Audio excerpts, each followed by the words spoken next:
right, everybody, welcome to the Fox 10 News Now stream, fox10phoenix.com. We are waiting for the third and final Hillary Clinton rally to begin in Fort Lauderdale, Florida at any time. She has been busy on the campaign trail today doing 3 events, all in Florida.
Hillary Clinton says Donald Trump has no excuse for not releasing his tax returns and is calling on him to do so before the election. Clinton says she's particularly interested in learning about any dealings Trump has had with Russian interests and whether he contributed to charity.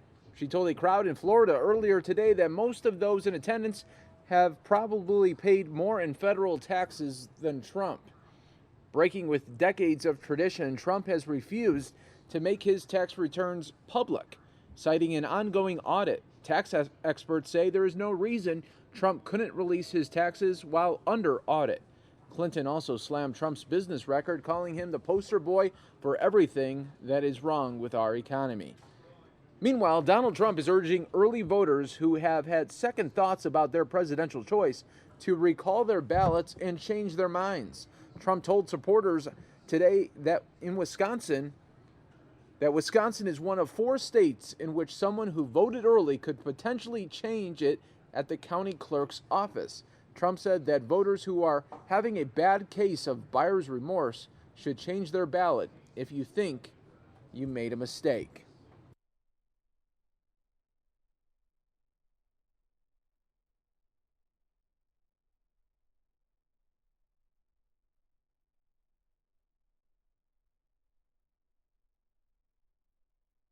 Welcome, everybody, to the Fox 10 News Now stream and everybody watching on Facebook Live as we are awaiting Hillary Clinton live in Fort Lauderdale, Florida. This will be Hillary Clinton's third and final rally of the day.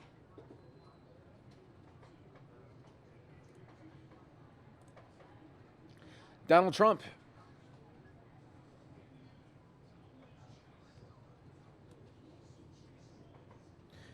is urging early voters who have had second thoughts about their presidential choice to recall their ballots and change their minds.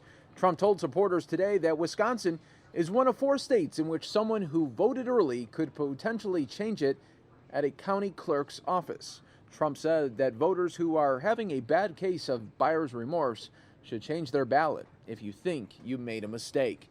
He said the 4 states that allow early ballots to be changed are Wisconsin, Michigan, Minnesota, and Pennsylvania. In Wisconsin, voters can change their minds up to 3 times. The deadline for doing so is this Thursday. Changing votes is very, very rarely done, according to the Early Voting Information Center at Reed College. Hillary Clinton says Donald Trump has no excuse for not releasing his tax returns and is calling on him to do so before the election. Clinton says she's particularly interested in learning about any dealings Trump has had with Russian interests and whether he contributed to charity. She told a crowd in Florida earlier today that most of those in attendance have probably paid more in federal taxes than Trump. Breaking with decades of tradition, Trump has refused to make his tax returns public, citing an ongoing audit. Tax experts say there's no reason Trump couldn't release his tax returns while under audit.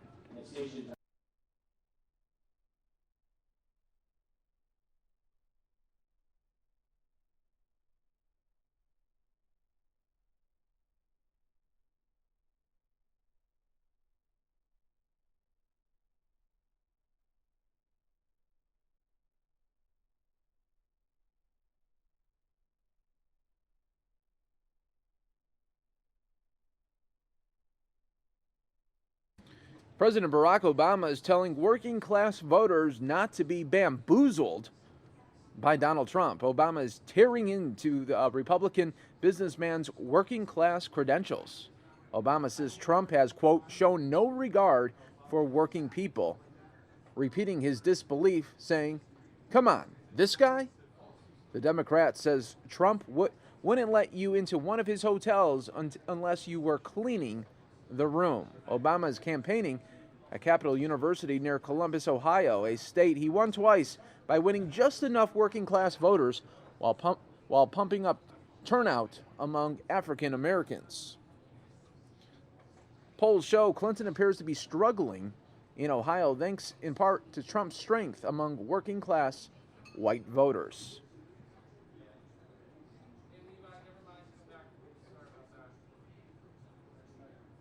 Hillary Clinton says Donald Trump criticizes women for their looks because he's a bully. Clinton is unleashing a series of attacks on Trump during a rally in Dade City, Florida. She's focusing in particular on his demeaning comments about women. Clinton was introduced by former Miss Universe Alicia Machado, who was criticized by Trump for gaining weight. Clinton said to the crowd, "Can we just stop for a minute and reflect on the absurdity of Donald Trump finding fault with Miss Universe?" She noted that Trump panned Machado as somebody who likes to eat. She then said with a smile, "Well, who doesn't like to eat?"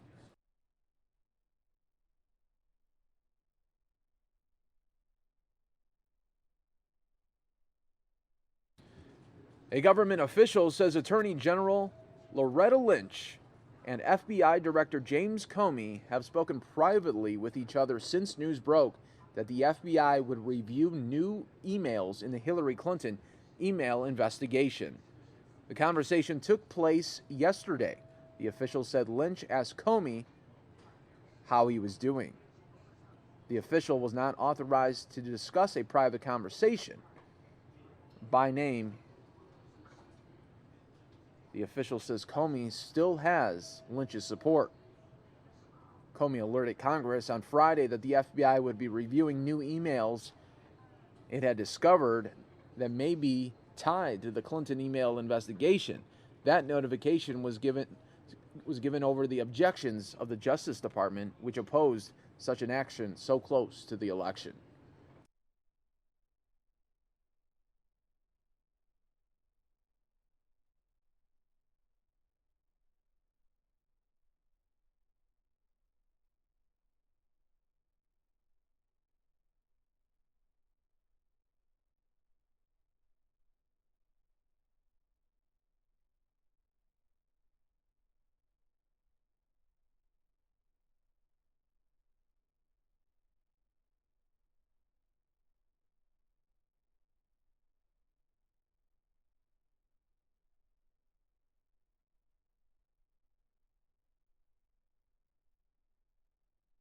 Hillary Clinton is making plans to air TV commercials in typically Democratic Michigan and New Mexico. Her campaign said today it will spend more than $100,000 on TV commercials in each of the two states. That announcement came shortly after Republican Donald Trump's campaign said it would be advertising there as well.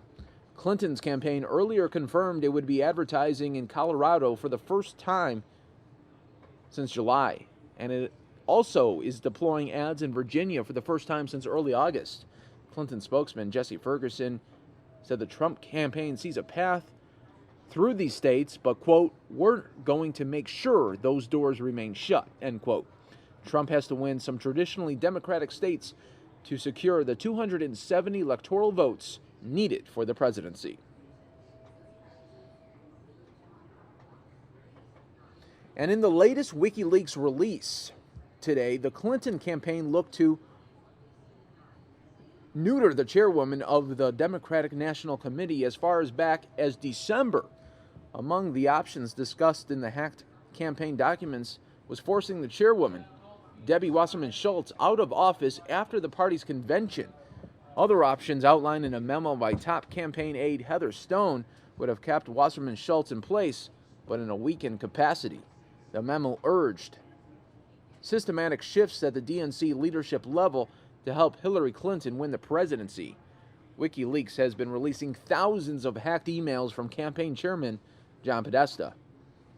Wasserman Schultz announced her resignation just before the convention last summer after an earlier WikiLeaks hack of party emails showed party officials had favored Clinton over challenger Bernie Sanders.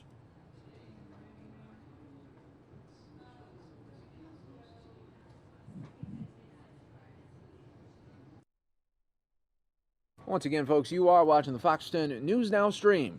Part of Fox10Phoenix.com. We always appreciate when you are watching campaign 2016 coverage. We are just a week away from Election Day. And thank you to everybody watching on Facebook Live, right there on Fox 10 Phoenix. If you haven't already done so, now would be the perfect time to hit that like button. You do not want to be missing out on Election Day. We will have full coverage for you in just a week here. It is going to be a show like none other. We will have, of course, the very latest on the presidential election, but so much about the Arizona elections as well, from state elections to all the way to the presidential election. We have you covered next Tuesday. You're not going to want to miss it, folks.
Welcome, everybody, to the Fox 10 News Now stream. We are awaiting the third and final Hillary Clinton rally of the evening here in Florida, Fort Lauderdale, the site of the final rally today. We always appreciate when you guys watch these live streams with us here on the Fox 10 News Now stream, part of Fox10Phoenix.com.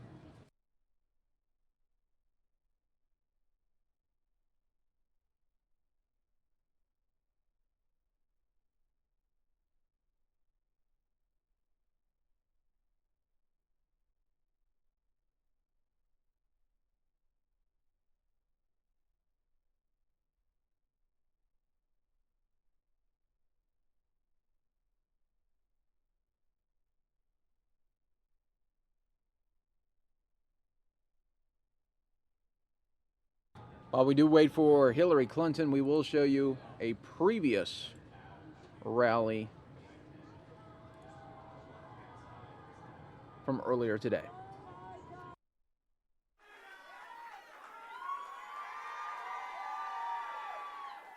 Hello, Day City. How are you? It's a really pleasure for me, a great honor to be here with all of you. My name is Alicia Machado. Es un honor estar con ustedes hoy en día. You know, I was at home with my mom and my daughter watching the first presidential debate when I was absolutely surprised to hear Hillary Clinton say my name. It was such an honor.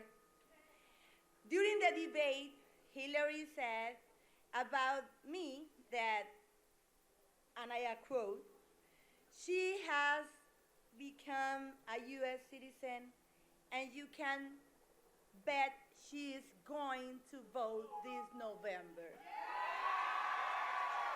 Well, she's right. Like, thank you. Okay, I lost my speech. Like all of you, I'm excited to be voting in this election. And you know what? I could not be prouder to cast my first presidential vote for Hillary Clinton.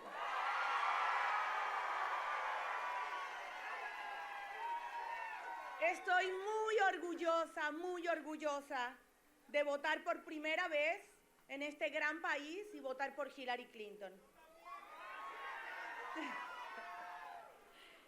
I was the first Miss Universe after Trump bought the pageant.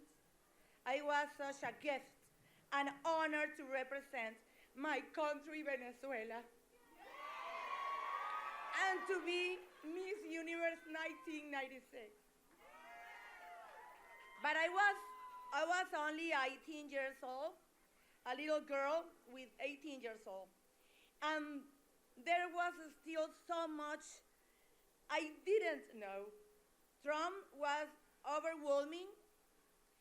I was scared of him. He made fun of me, and I didn't know how to respond. He told me that I looked ugly, and I was massive. He even called me names. He said to me, Miss Piggy, Miss Housekeeping, Miss Eating Machine.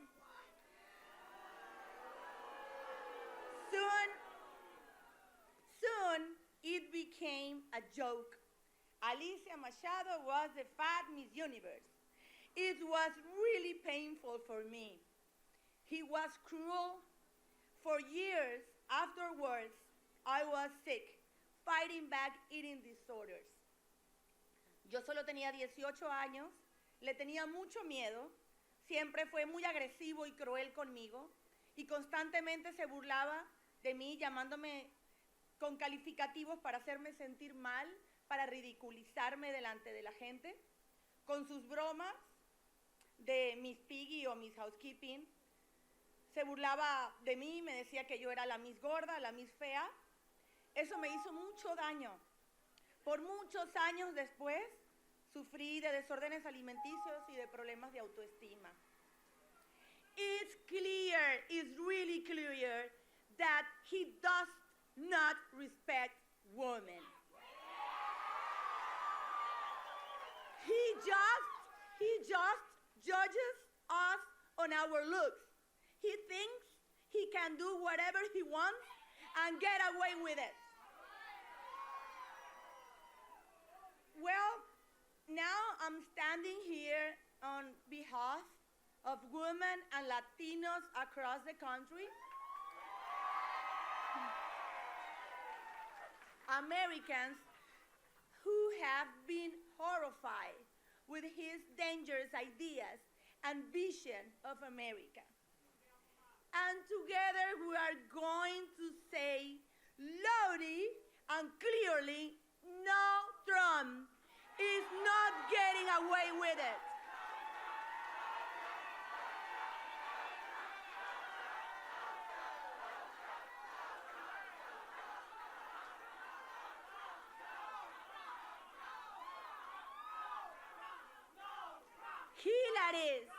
Hillary's been fighting for women, children, and Latinas, just average people like me and you, her entire life.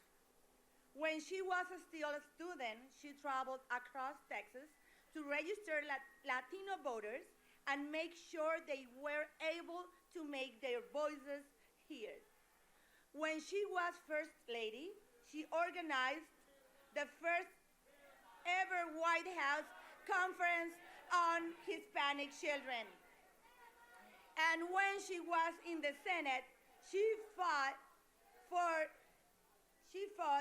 comprehensive immigration reform with a path to citizenship. Those are just a few reasons why I support Hillary Clinton. She's going to fight to fix our broken immigration system so families stay together and everyone can take part in the American dream. That's important to me and so many other people in Florida. She's going to make sure that women finally get equal pay for their work. And she's going to work to make jobs better for families so everyone can be a good worker and a good parent. I've been talking to voters, signing up volunteers, and making calls. Like me, can see here. Today, there is so much enthusiasm for Hillary across the state. So, to all my fellow Floridians who have the right to vote, vote early, vote today. And to all the Latinos, this is our election. This is our election, Latinos. Y nuestro voto es nuestra fuerza, es nuestro poder. Así que vamos todos temprano a votar. Let's work our heart out so we can finally say, Madam President, Señora Presidenta, on November 8th. Now is my really honor and my pleasure to introduce the next President of United States of America, Hillary Clinton. My power's turned up, starting right now. I'll be strong, I'll go my fight song, and I don't really care if nobody else believes, 'cause I've still got a lot of fight left in me.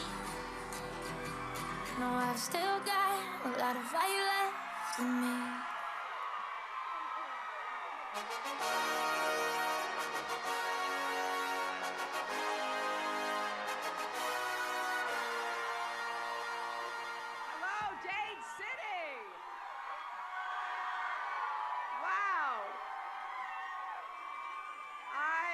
So excited about being here. Thank you all for this really warm, wonderful welcome.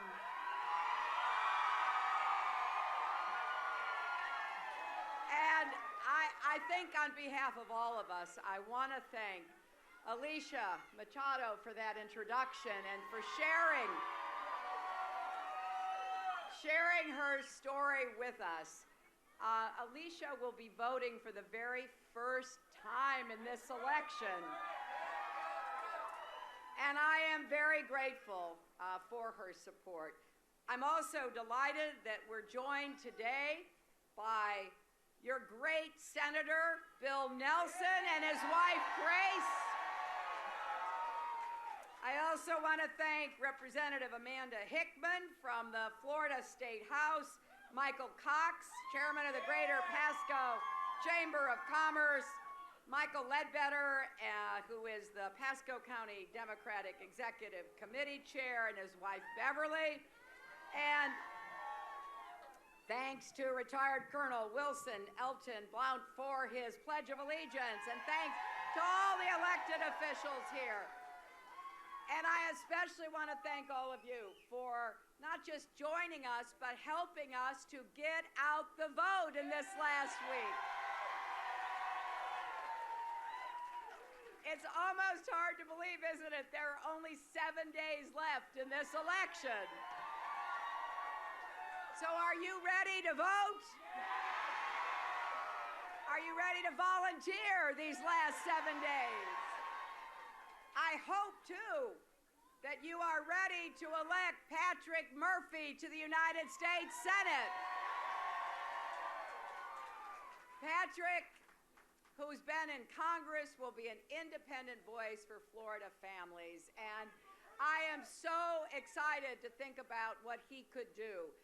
Because unlike his opponent, he's never been afraid to stand up to Donald Trump. Now, somebody asked me the other day, why do you keep coming back to Florida? Just look around, folks. I mean,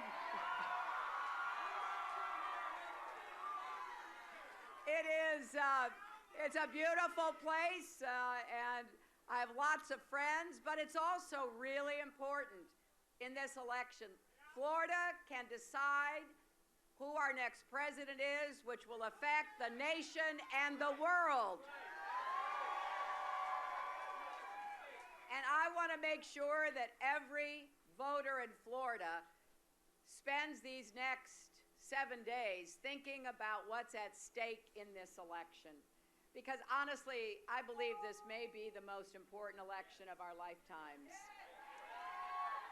1 week from today, we will be choosing our next president and commander-in-chief of the United States. I don't think the choice could be any clearer. You know, I have spent my career fighting for children and families. I have served in the United States Senate, served on the Senate Armed Services Committee. I was in the Situation Room when we brought Osama bin Laden to justice. I represented you as your Secretary of State, going to 112 countries, negotiating with friend and foe alike. I am ready to serve if you give me the great honor of being your president.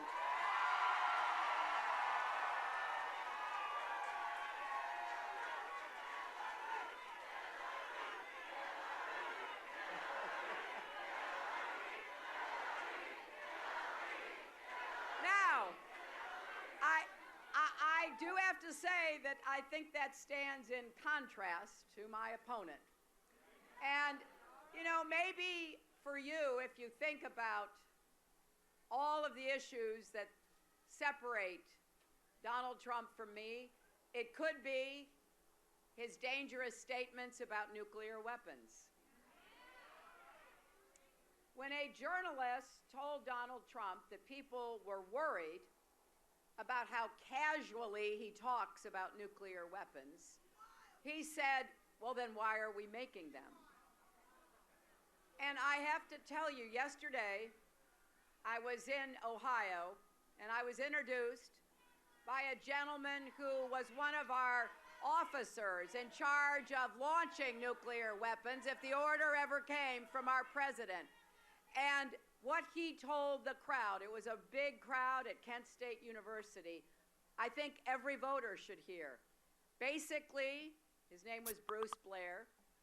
He said that having had the responsibility of sitting in a bunker, being responsible for the codes and the keys to our nuclear weapons, he knows that when a president makes the order to launch a nuclear attack, there is no appeal.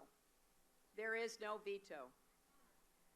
And that is why he has joined with dozens of former Air Force officers to send a letter to say, we need a president with the temperament, the steadiness, the calmness to be in charge of nuclear weapons, and therefore they cannot support Donald Trump because he does not have the temperament to be our commander-in-chief and handle those responsibilities.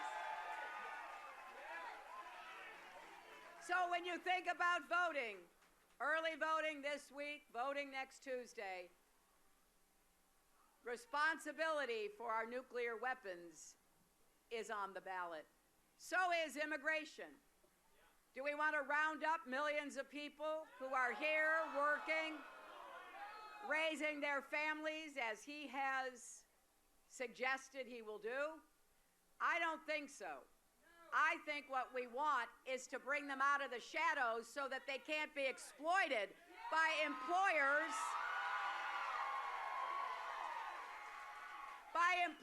like Donald Trump, who refused to hire Americans and hired undocumented workers so he could pay them less. I don't think that's right.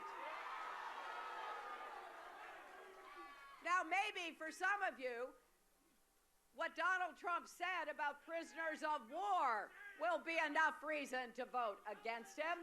Somebody who questioned the patriotism and the service of John McCain because he was a prisoner of war. We need a commander-in-chief who respects the service and sacrifice of the men and women who wear our uniform.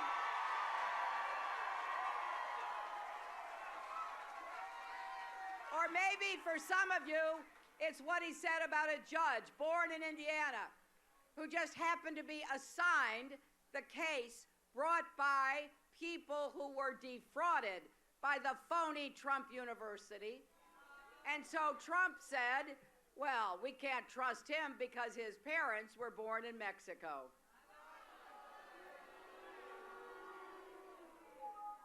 Now, Paul Ryan, the Republican Speaker of the House, called, well, but wait a minute, he called what Trump said about that distinguished federal judge the definition of a racist comment. And then Trump went on to attack a Gold Star family whose son, Captain Khan, died defending our country simply because that family was Muslim. And then let's not forget, Trump spent years insisting that President Obama was not born in the United States even after the birth certificate was produced. Honestly, if this were something new, I think we'd all be asking ourselves, well, what does he have against President Obama, or what does he have against me? But this is not new. I know I'm reaching out to Republicans and independents as well as Democrats because I want to be the president for all Americans. And here's what I want you to tell. I want you to tell your Republican friends. In 1987, Donald Trump took out a $100,000 ad in the New York Times to criticize President Reagan. He said, our leaders are the laughing stock of the world. So this is a man who thinks that he is better than President Reagan, better than President Obama, literally better than anybody, I guess. And when you think about it, what he said at the convention, I alone can fix it, runs counter to who we are as Americans. We work together. So there are many reasons why I think it is fair to conclude that Donald Trump is unqualified and unfit to be president. But today, I want to just spend a few minutes focusing in particular about what he has said and what he has done to women and girls. Because, you know, any of you see the debates? You know, I stood next to Donald for 4.5 hours during those 3 debates, proving conclusively I have the stamina to be president of the United States.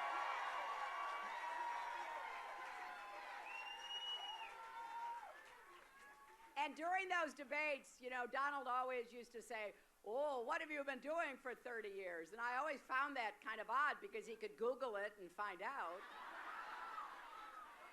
And so, you know, I've been a lawyer, and I've been a first lady, and I've been a senator, and I've been Secretary of State, and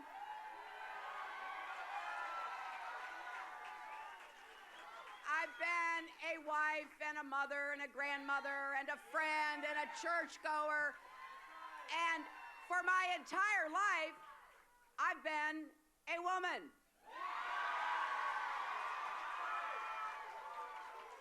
And when I think about what we now know about Donald Trump and what he's been doing for 30 years, he sure has spent a lot of time demeaning, degrading, insulting, and assaulting women.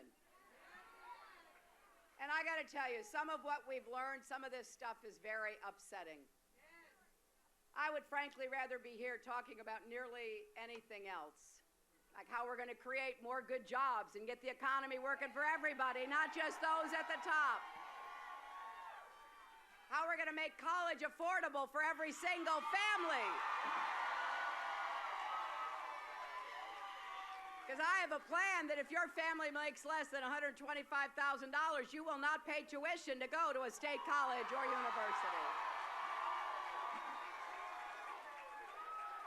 And if you're above that, it will be debt-free, and we will help you pay back the debt you already have so you can get out from under it. But I can't just talk about all the good things we want to do because people are making up their minds. This is a consequential choice. So we've got to talk about something that frankly is painful because it matters.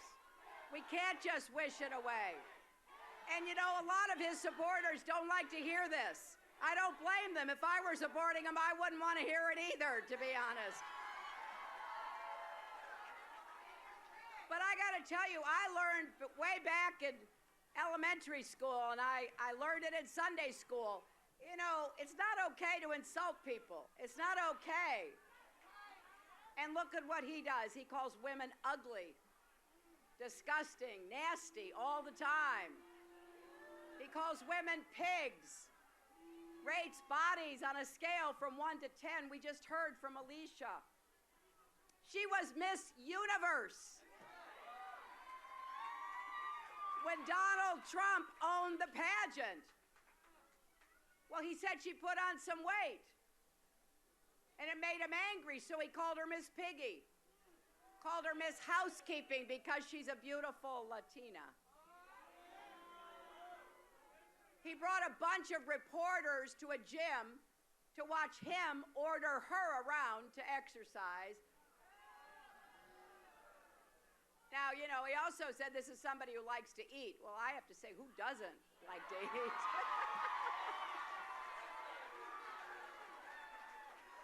I mean, really, can we just stop for a minute and reflect on the absurdity of Donald Trump finding fault with Miss Universe? But you've got to ask, why does he do these things? Who acts like this? And I'll tell you who, a bully. That's who. And thankfully, Alicia refuses to let such a small person get her down. She knows that Donald Trump doesn't get to decide her value in her eyes and in the eyes of her family and her friends. But what about our girls? What about girls watching all this? What happens to their confidence, their sense of self-worth? If you've got a daughter, a granddaughter, a sister, a mother, a wife, a good friend, someone like this becoming president who insults more than half the population of the United States of America? And what about our boys? This is not someone we want them looking up to. You know, not so long ago, I was the mother of a teenage girl, and, you know, every day I tried to make sure that she knew she was smart and she was capable, and I'm doing the same thing with my granddaughter and my grandson. Because let's be honest here, the world has a way of telling our girls exactly the opposite. They don't look right. They're not thin enough. They don't act right. No one will like them unless they change their clothes or straighten their hair or stop being bossy or whatever the criticism might be, right? And I remember when Chelsea was a teenager, I would wait on the second floor of the White House in the long hall that's there for her to come home from school. And sometimes we only had a few minutes together, but before she'd run off to talk to her friends or do whatever she was planning to, I would figure out kind of how was the day. You know, we'd talk about what was on her mind. And that time together was really valuable to me as a parent. Because we parents, and I know there are a lot of parents here today, we work hard to give our kids a sense of confidence, to send them out into the world believing in their own value.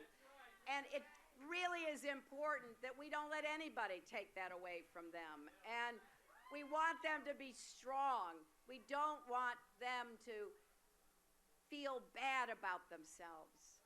And we've got to work hard to make sure our boys, just like our girls, have that same sense of positive energy, not negative, not tearing people down, lifting people up, and respecting women. In fact, all of us should respect each other in our country. And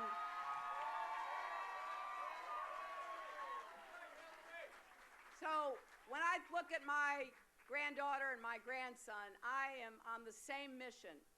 I want them to know they're loved, they're cared for, they're respected. I want them to develop a good work ethic. I believe in hard work, and I want them to go out and prove themselves in the world. But that's what I want for every child. I have spent my life doing everything I could to help kids and families. It will be the mission of my presidency. I will get up every day in the White House trying to figure out how can we knock down the barriers, overcome the challenges, so that people living here in Pasco County can get ahead and stay ahead.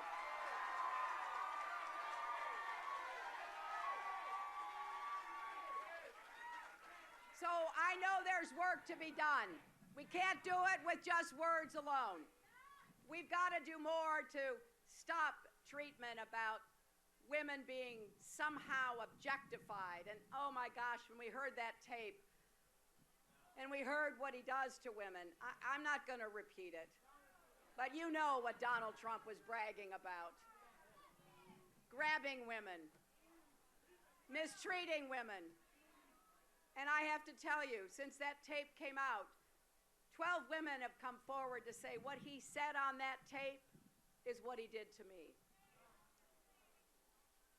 And then we heard his response.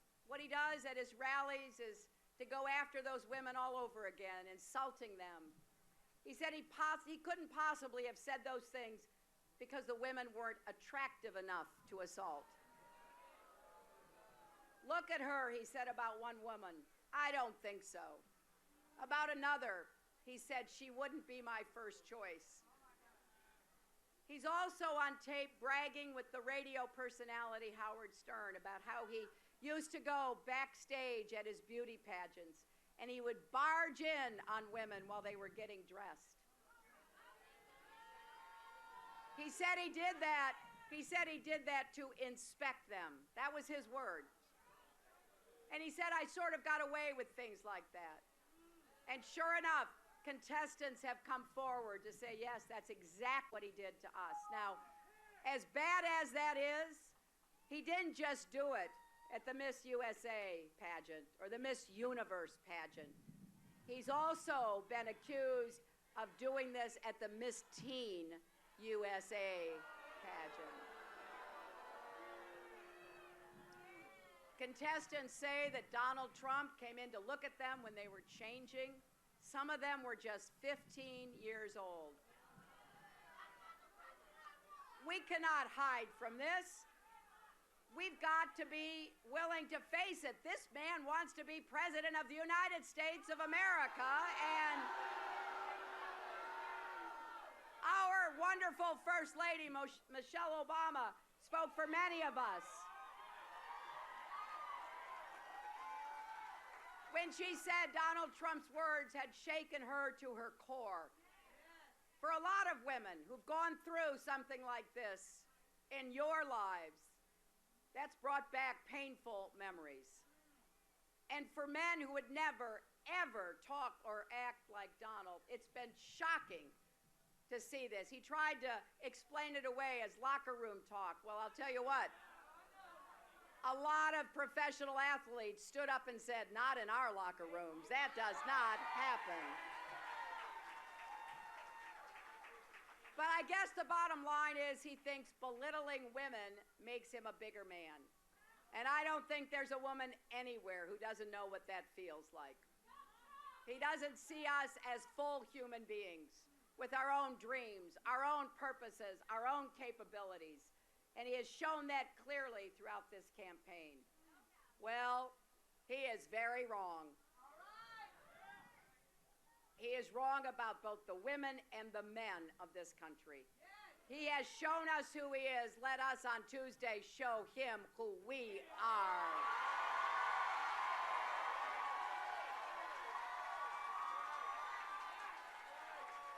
We can stand up for what we believe, what we want for our children and our grandchildren, what we know is right. And you can go down the list of everything he has said. He doesn't believe in equal pay. He thinks pregnancy is an inconvenience. He won't raise the minimum wage. And he said if he comes home and dinner is not on the table, he gets angry. Instead of supporting women who are out there supporting their families, he wants to make it even harder. Well, I have a message for him. We're going to fight for affordable child care. We are going to fight for equal pay for all people. We're going to fight for paid family leave. We're going to fight to make sure everybody gets rising wages in America. And that's important because so many people are still struggling, still working hard, raising a family, having a hard time getting all of their bills paid. And that's especially true for minimum wage workers, who 2/3 of whom are women. So we've got work to do, my friends. I'm excited because I know we can do this. And I will stand up and I will fight for you. I will work for you. I will give my heart to this mission of making our country all it should be. Because instead of Donald Trump's dangerous and divisive vision, mine is positive, optimistic, hopeful, and unifying.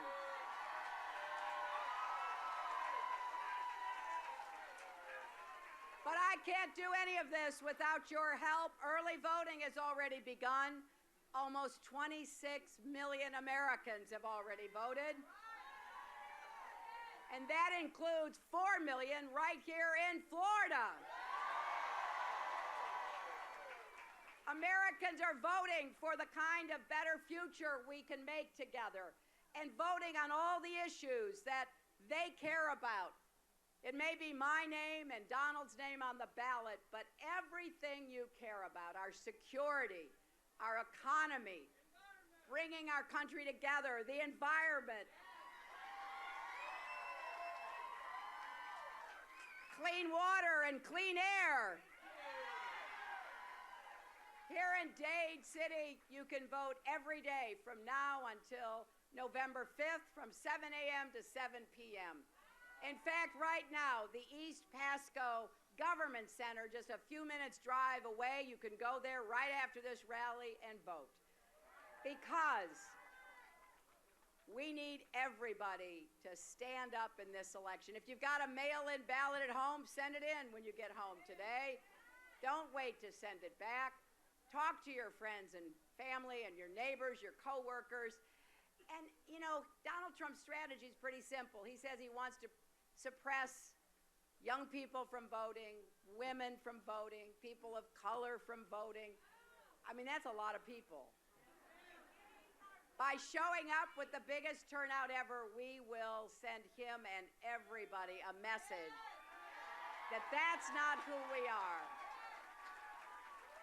Now, I know here in this county and this larger region, you probably know some people are going to vote for Trump. And here's what I want to ask you. I want you to talk with them. Ask them what they care about. Ask them what kind of future they want for our country. Because Donald Trump's economic plan is slashing taxes on the wealthy and big corporations. I have said I want the wealthy to pay their fair share, and I will not raise taxes on anybody making less than $250,000 a year. So there could not be, no matter what you care about, a bigger difference between me and Donald Trump. And I hope that you will come out and volunteer for these last 7 days. We are signing people up for volunteer shifts, making calls, knocking on doors. It really matters. Turnout matters. Please go to HillaryClinton.com to see how you can get involved. And here's what I want to leave you with. You know, I feel like so many of you that our country already is great, but we can make it greater. And the main reason America is great is because America is good. We are a big-hearted, generous people, not a small-minded people. We know that if everybody works together, we will get farther together than if we separate people, we push them down, we engage in all the negativity we've heard too much about in this campaign. But sometimes the fate of even the greatest nations lie in the balance. And for America, this is one of those make or break elections. It really is in your hands. And I hope you will think about how you will feel the day after the election on November the 9th. Are we going forward together, or are we going to be pulled backwards by someone who wants to bully us? And I hope you will think about how together we can make a difference. I want to be your partner as well as your president. I want us to create the best possible future for our children and our grandchildren. That is what I will work my heart out to do, and I hope you will help me to make a better, fairer, stronger America where we prove once and for all that love trumps hate.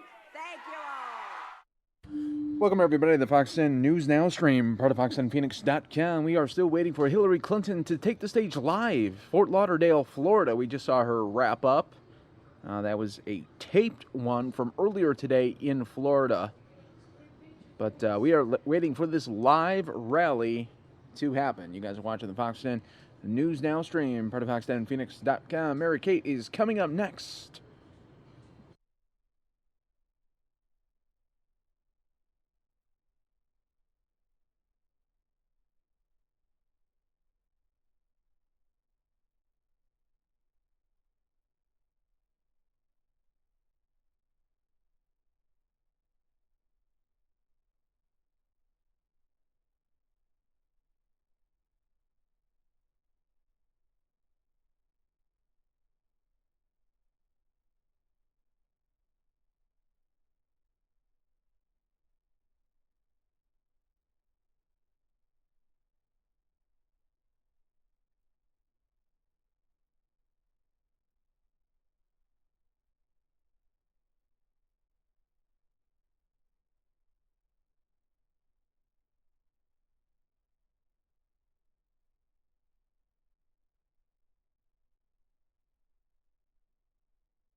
Hello, everybody.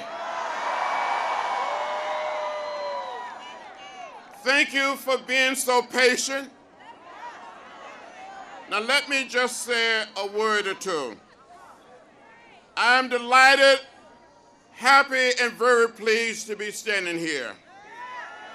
Some of you may be young enough or old enough to remember that during the early days of the movement, I led a group of people across a bridge in Selma, Alabama.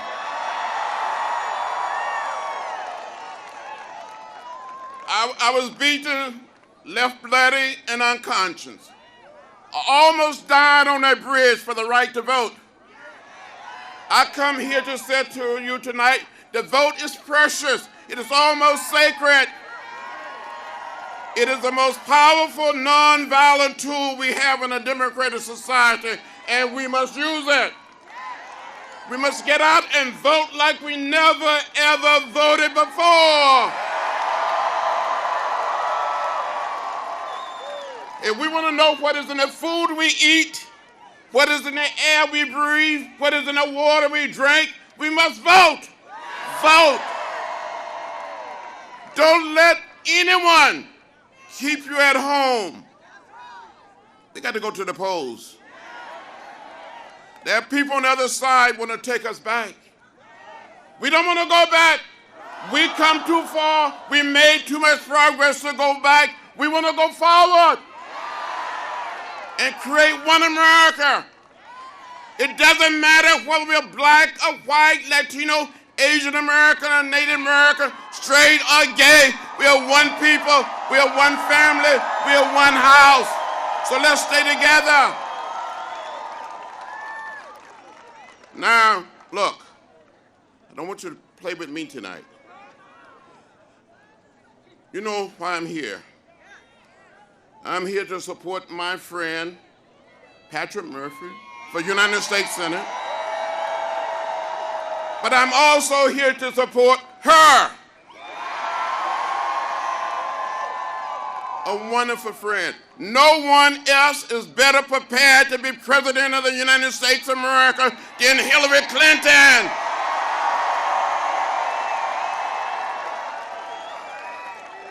A week from tonight, I hope we will be saying, Madam President, thank you, Madam President. The time is now, so let's do it, okay? Thank you very much.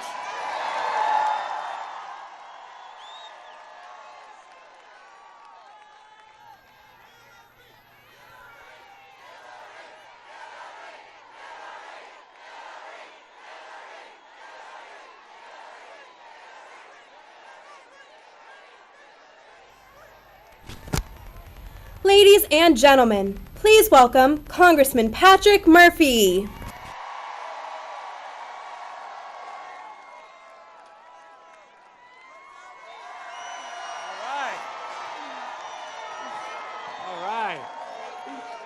All right, Fort Lauderdale, how y'all doing? All right. Come on, your turn.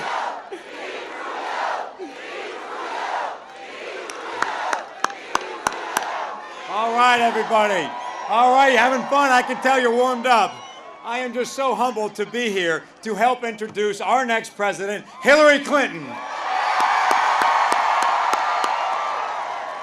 Who, by the way, is the most qualified person we've ever had for the job. And you compare that, of course, to the most unqualified person we've ever had for the job. Now, look, I think everyone here knows that early voting has already begun. And it is critical that Florida makes sure that your voice is heard. So get out there and vote early.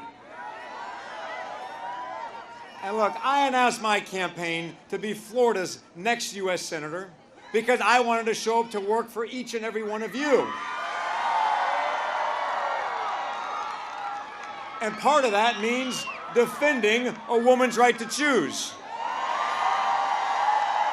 That means protecting Social Security and Medicare for our seniors.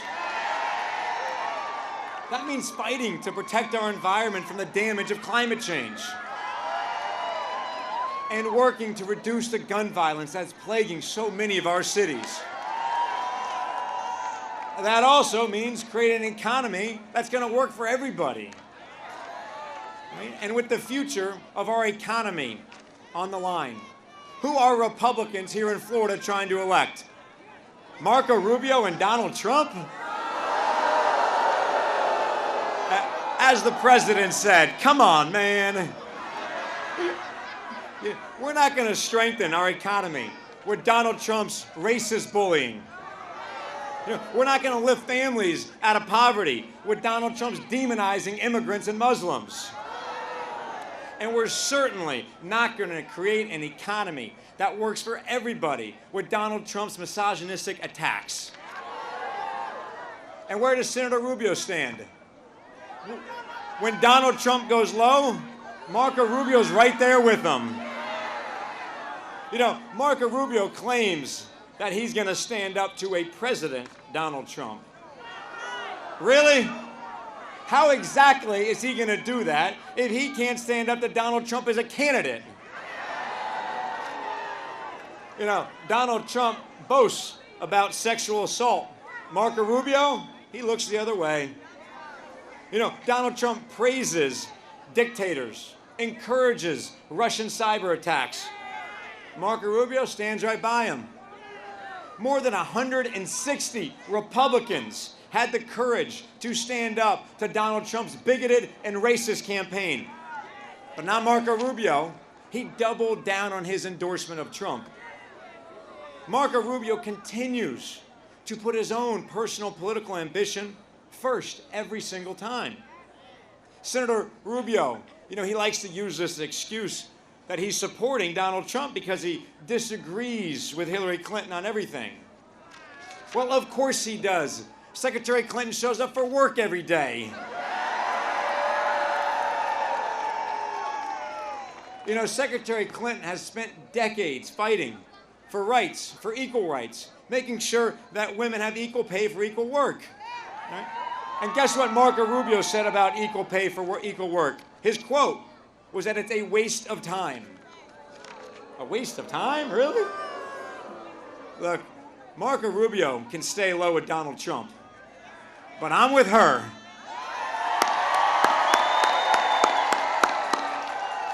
You know, Hillary Clinton knows that our economy works best when it works for everybody. You know, that we are always stronger together. And I got into public service in the first place because I was tired of the dysfunction, the finger pointing, all the name calling. And I'm willing to work with anybody if it means solving a problem. And that same spirit has helped define Secretary Clinton's entire career. Right? She will be a leader that helps unite Republicans and Democrats to help strengthen our economy, to help reduce the barriers to opportunity. Right? From raising the minimum wage to investing more in education, reducing the burden of student loan debt, and finally achieving equal pay for equal work. Hillary Clinton knows what needs to be done, and she knows exactly how to get it done. You know, and I look forward to being there with her every single step of the way in the U.S. Senate. You know, Marco Rubio, he likes to say that we have to make sure Donald Trump wins this election. No, we don't. No, we don't. You know what we have to do? We got to vote. We got to vote. Early voting has already started here in Fort Lauderdale and runs until November 6th. So please, vote early. Make sure your voice is heard. Vote for the country that you want to leave for your kids and your grandkids. Right? Vote for leaders like Hillary Clinton who understand what's at stake. Vote to show career politicians like Marco Rubio who refuse to stand with Floridians that the U.S. Senate is actually a place to get things done. So, if you want to help me defeat Marco Rubio, go to murphyforflorida.com and join us. Let's work as hard as it takes. Let's knock on every door. Let's stuff every envelope. Let's make every phone call. And if we show up, we are going to win this election. And when we do, my promise to each and every one of you is, I will be the hardest working senator this state has ever had alongside our next president, Hillary Clinton. Thank you all very much. Thank you.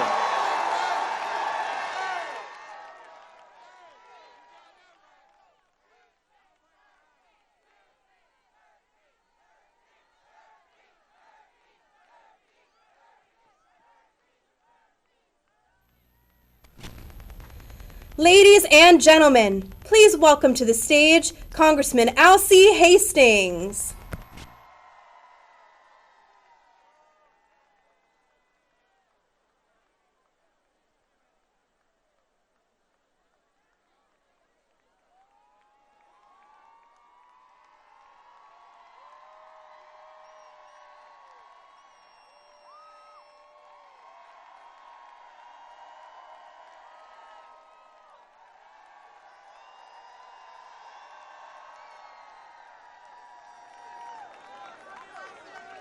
Thank you all, ladies and gentlemen. In '08, we made history right here in Florida by electing the first African-American president. We did it again in '12, and we are ready to do it again by electing the first woman president of the United States. Now I want to get something straight here before I ask the secretary to come on out here. John Trump is a con artist.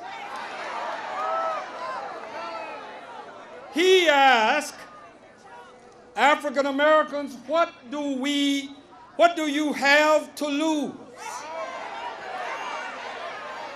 If you see Donald Trump, tell him among the things that I would lose would be my dignity.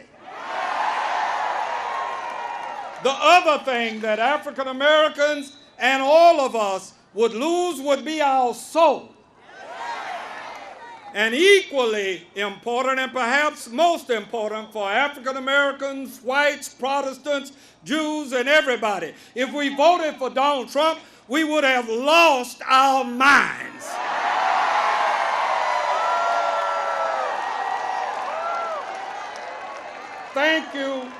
Thank you, Broward County, and those that are here with us for staying. It's been a long night, but it hasn't been as long as the night that Secretary Clinton has had and the day. But I have news for you. Come November 9th, we will have a sunshiny vision for America.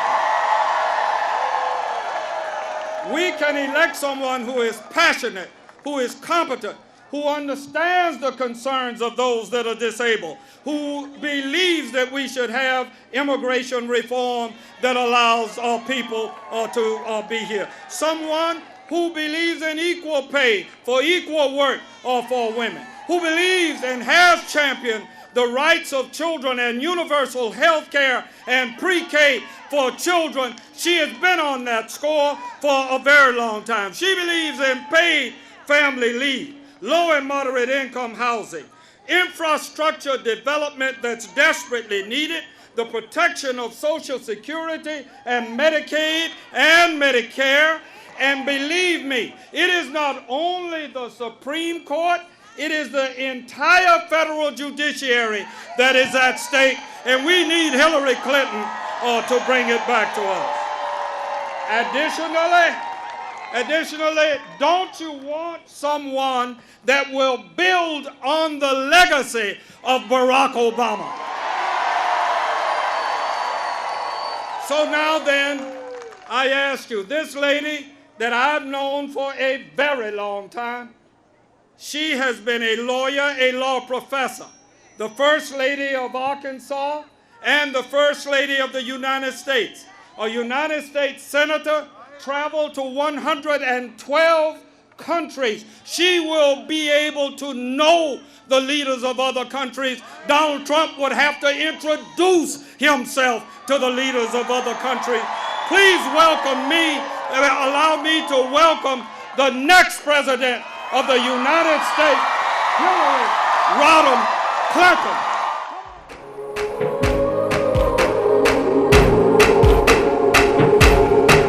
Yeah.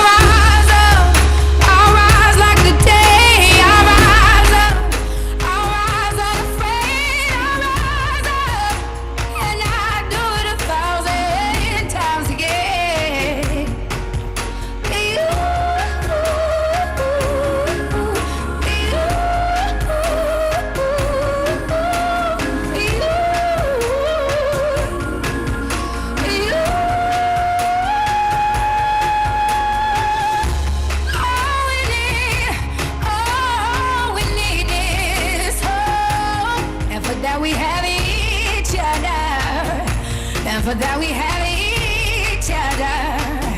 And we will rise, we will rise, we'll rise. Oh, we'll rise. Hello, Fort Lauderdale. Wow. Vote, vote, Florida. Thank you. Thank you. Thank you all so much. And thank you for being out here on this beautiful night. It is great to be back with all of you.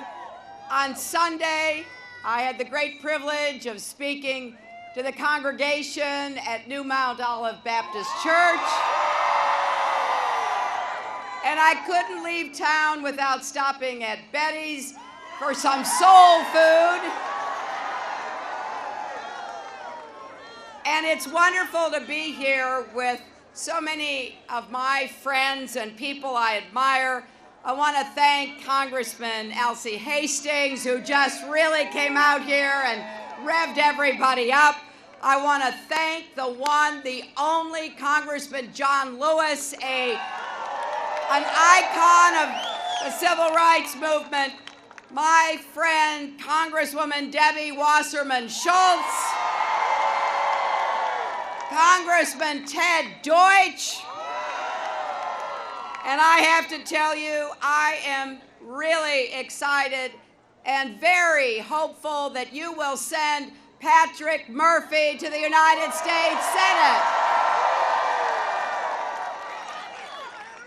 So let me thank all the elected officials who are here, because this is a big deal. There are only now 7 days left in the most important election of our lifetimes.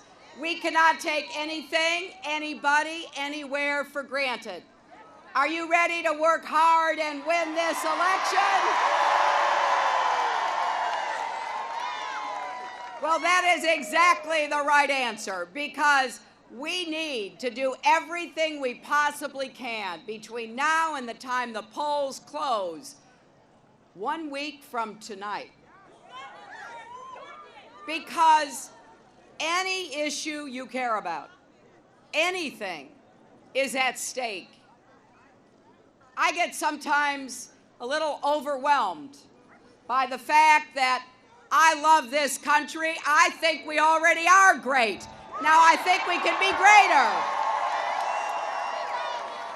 And you know, I am sick and tired of the negative, dark, divisive, dangerous vision and behavior of people who support Donald Trump. It is time for us to say, no, we are not going backwards, we're going forward into a brighter future. So how do we do that? Well, for the next 7 days, we focus on what's important. Don't get distracted, don't get diverted. Focus on the kind of country and world that we want to help create. That's what I've done. I have stayed focused on one thing, on you, on your lives, your families, the problems that keep you up at night. And that's what I'm doing now, because I know the day after the election, that's what really counts. Ask yourself, what kind of president and commander-in-chief do we need to get the economy working for everyone, not just those at the top? Who can keep us safe and lead the world with intelligence and steadiness and strength? Who can begin to heal the divides that have been exacerbated between us and bring Americans together again? Well, I'll tell you what, Donald Trump has proven himself to be temperamentally unfit and unqualified to be President of the United States. And And you know, I don't say that about everybody. I have known a lot of the people who ran for president on both sides, Republicans and Democrats. I disagreed with them, don't get me wrong, but I never thought they were unfit to serve. Donald Trump is different. He has proven himself unfit. And what he is doing with his conspiracy theories, with his insulting, with his demeaning and degrading millions of Americans proves he should not be allowed anywhere near the White House.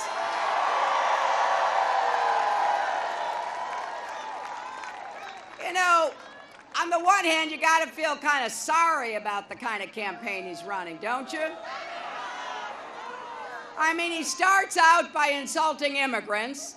He moves on to insult all Latinos, insults African Americans, insults Muslims, insults people with disabilities, insults POWs, and then insults women. I mean, really? By the time you add up all the people he's insulted, that's more than half the population of the United States. But here's the good news. The good news is there's another vision for America that's on the ballot. Instead of dark and divisive, it is hopeful and inclusive. It's big-hearted, not small-minded. It's about lifting people up, not tearing each other down. It's a vision that says, and I believe this with all my heart, we are stronger together. There is nothing we can't do if we make up our minds to do it. And we believe in an America that is great because it is good. We believe in an America where women are respected, where veterans are honored, where parents are supported, where workers are paid fairly. We believe in an America of second chances, where people who have served their debt to society get a real chance to rebuild their lives, where we can end the school to prison pipeline and build a cradle to college pipeline instead. We believe in an America that will lead the world in the fight against climate change and create millions of clean energy jobs. We believe in an America where marriage is a right and discrimination is wrong. We believe in an America that leads in the world and lives up to our values. An America where women finally get equal pay for the work we do. We believe in an America where we will raise the national minimum wage so no one working full-time will still be in poverty. We believe in an America where we will defeat terrorists because we will work with our allies in order to put together the coalition that can do that. We believe in an America where we know the difference between our allies and our adversaries. We believe in an America where we're finally going to do something about the violence of gun epidemics that kill 33,000 people a year. We believe in an America where every young person can afford to go to college and not go into debt. We believe in an America where we're going to help people who already have student debt pay it back faster, more cheaply, saving money. We believe in an America where we're going to provide quality, affordable health care to every person, and that includes bringing down the cost of prescription drugs and guaranteeing the security of Medicare. We believe in an America where Social Security is a solemn promise. We will not privatize it. We will not turn it over to Wall Street like my opponent wants to do. We believe in an America where people making less than $250,000 should not have an increase in their federal income taxes, but the wealthy should pay their fair share.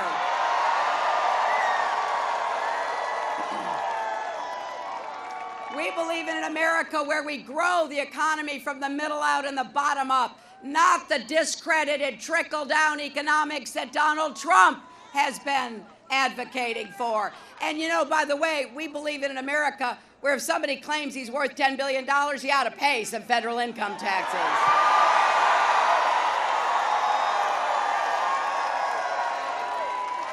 Hey, did any of you see the debates? Well, you know, I spent 4.5 hours standing next to Donald Trump, which proves conclusively I have the stamina to do this job, right?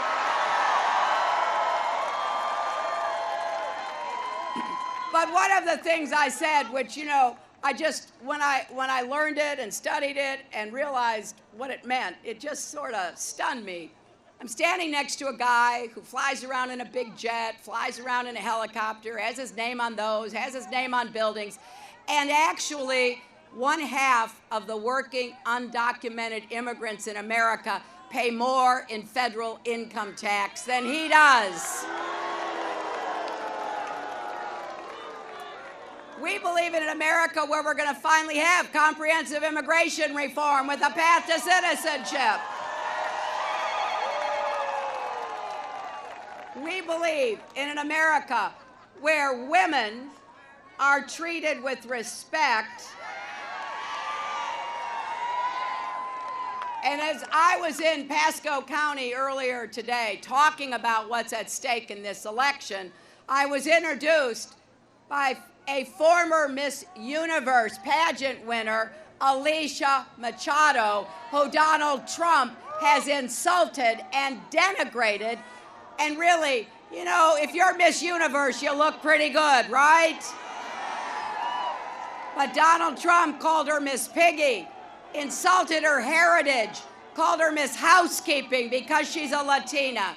Well, I was proud of her. She doesn't let such a small person get her down. But I gotta say, when I listen to what he says and how he talks about women and what he has bragged about doing to women, I want all the girls in America to know, you are valuable. You should feel good about yourselves.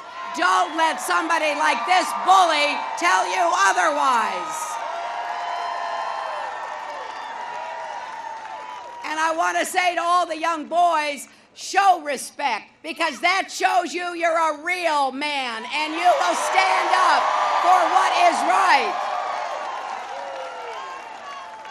So, you know, literally, I mean, this is so much fun, but it's really late. And I mean, I could be here all night talking about what's at stake in this election. But I think you already know because you've been out here and you've been willing to be here with me, because we know that we've got to turn out the vote.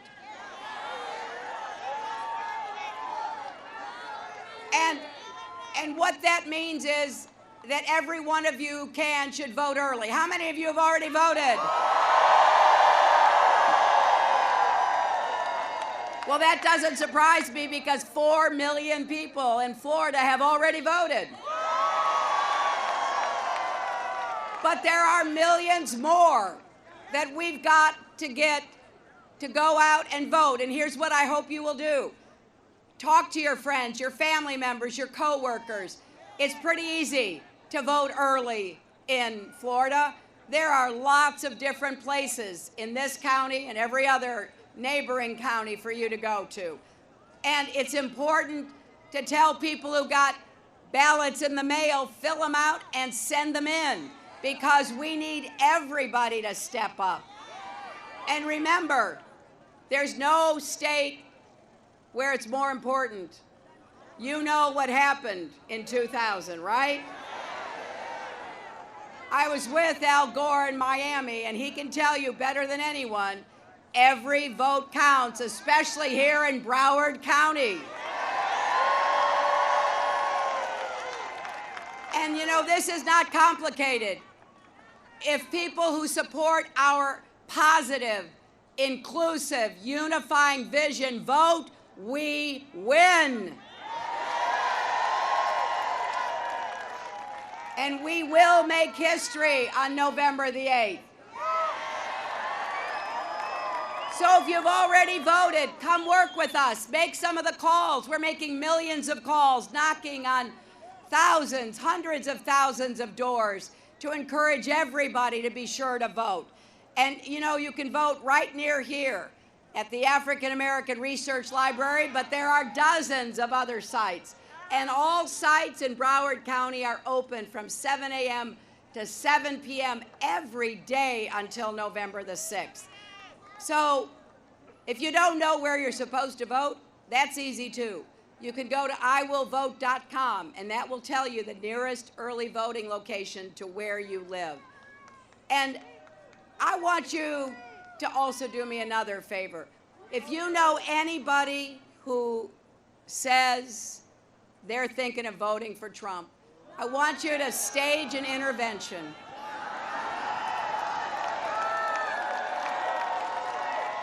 And I want you to talk to this person, because unless they're a billionaire who avoided paying taxes for 20 years and lost $1 billion running casinos, they don't have anything to gain from Donald Trump. In fact, they do have so much to lose. Every single issue we care about may not be actually listed on the ballot, but make no mistake, it's on there. And talk to your friend or your coworker and say, you know, really, you may be angry about something, but anger is not a plan. Don't be used. Don't be exploited. Stand up for what we can do together, because that's what this election ultimately comes down to. It's about our future. It's about who we are as a country. And I promise you this, if you give me the great honor of serving as your president, I will wake up every day in that White House trying to figure out what I can do to help you and you and you get ahead. You see, I really believe America's best days are still ahead of us. Don't buy into that dark, pessimistic vision. It's not true, and it's not who we are as Americans. So if we stand up and we say, no, we're rejecting that, we're not going back, we are going to move with confidence into the future, forward into the kind of potential that makes it possible for every single person to live up to his or her God-given potential, then we're going to build the future we want together, and we're going to prove once and for all that love trumps hate. Thank you all.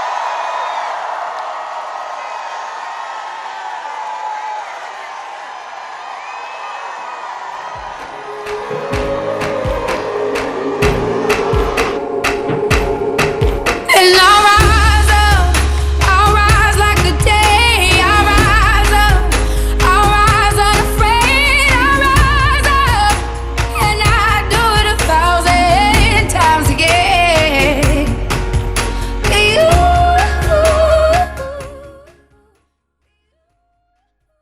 All right, everybody. Well, that was Hillary Clinton speaking live this evening. Only a few days left for these campaign rallies until election. I want to take you now to some breaking news that we have happening in the area here. It's been reported that there was a accident. 2 patients, 1 pediatric, 1 adult, are both being transported to level 1 trauma centers at 24th Street and Baseline. Let me show you the live look here of this accident that's happening right now in Phoenix, Arizona.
Again, you guys are looking at live views from the chopper right here.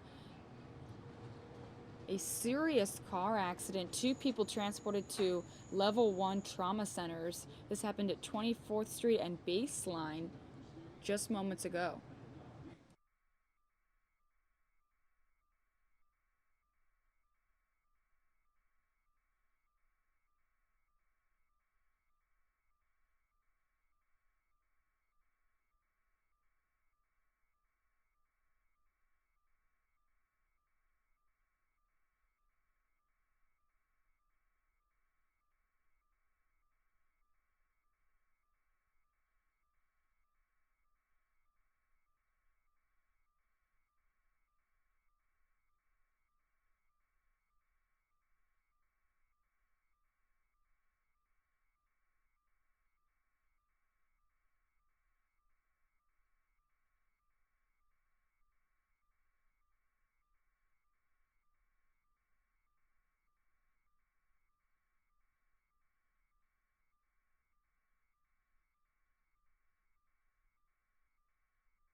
Again, if you guys are just joining us here, this is a serious car accident at the intersection of 24th Street and Baseline in Phoenix, Arizona. These are live views from the chopper. You can see a very serious accident here at this intersection.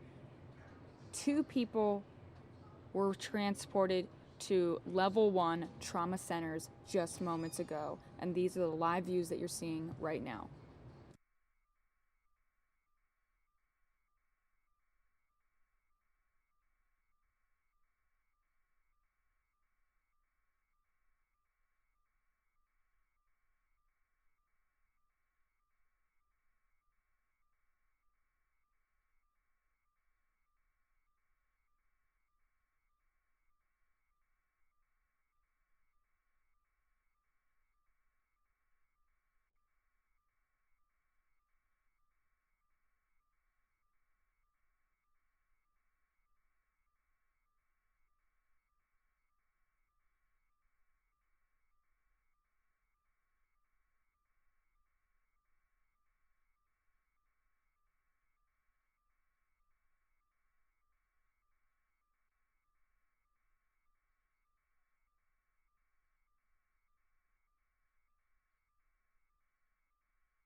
All right, everybody, what looks like chopper is leaving the scene of that car accident.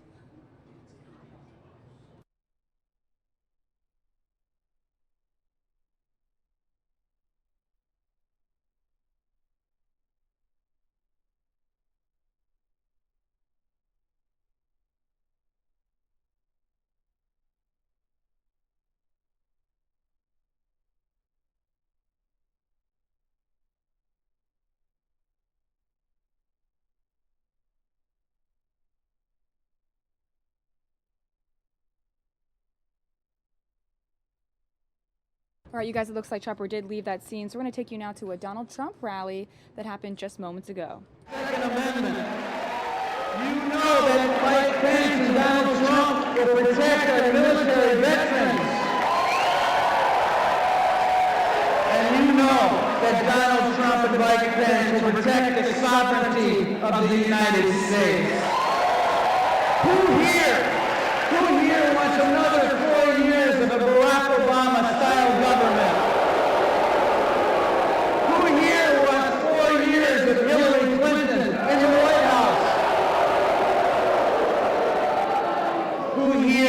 wants to elect Donald Trump and Mike Pence to make America great again. And you and I know something special about Wisconsin.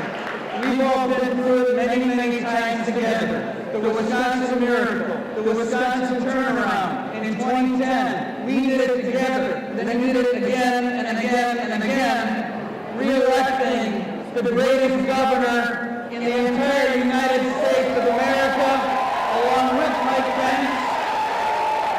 Our governor in Wisconsin, please welcome the greatest, Scott Walker.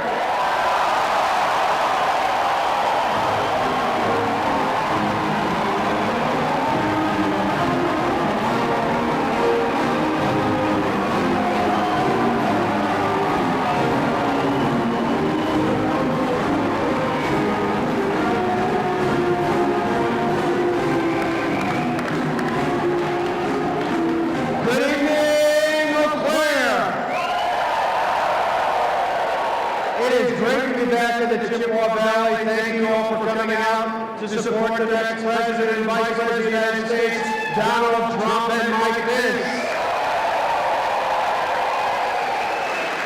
You know, Donald Trump and Mike Pence are going to turn things around in this country. They're going to take over and shake up Washington like nothing we've ever seen before. That's exactly, they're going to drain the swamp. You're right about that. And in contrast, think about that. Well, we're going to send them to Washington to drain the swamp, to turn things around. In contrast, their opponent, Hillary Clinton, well, you know, there's a lot of things I disagree with Barack Obama on, but I have not questioned throughout this time his fitness for the office of president. I just fundamentally disagree with him. Hillary Clinton, on the other hand, I believe is unfit to be president of the United States.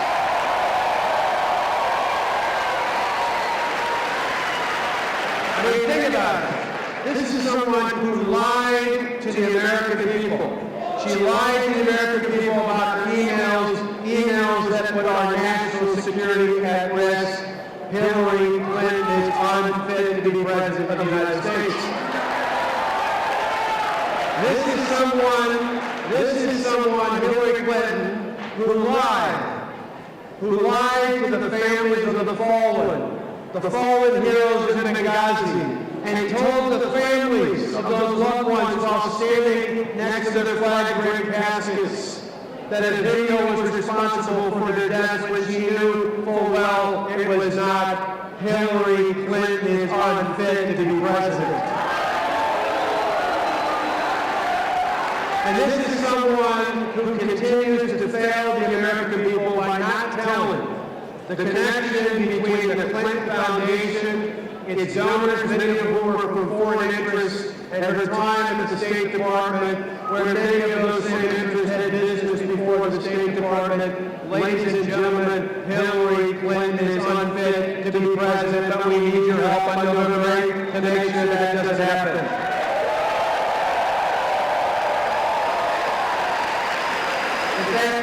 For any of you at home watching right now, maybe some of you out there are teetering, and you don't know which candidate to vote for. Think about what came out last Friday. Think about yet more of those emails that have untold troubles in them. You know, she told us we're going to defeat her on November 8th, and that's the most important thing we need to focus on right now, because this election is about the future. This election is about the future, and Hillary Clinton has shown us time and time and time again that she's unfit to be president. Now, in contrast, Donald Trump and Mike Pence know how to shake things up. This company needs a turnaround. We need a U-turn to head in the right direction, and that's exactly what we're going to get with a President Trump and a Vice President Pence.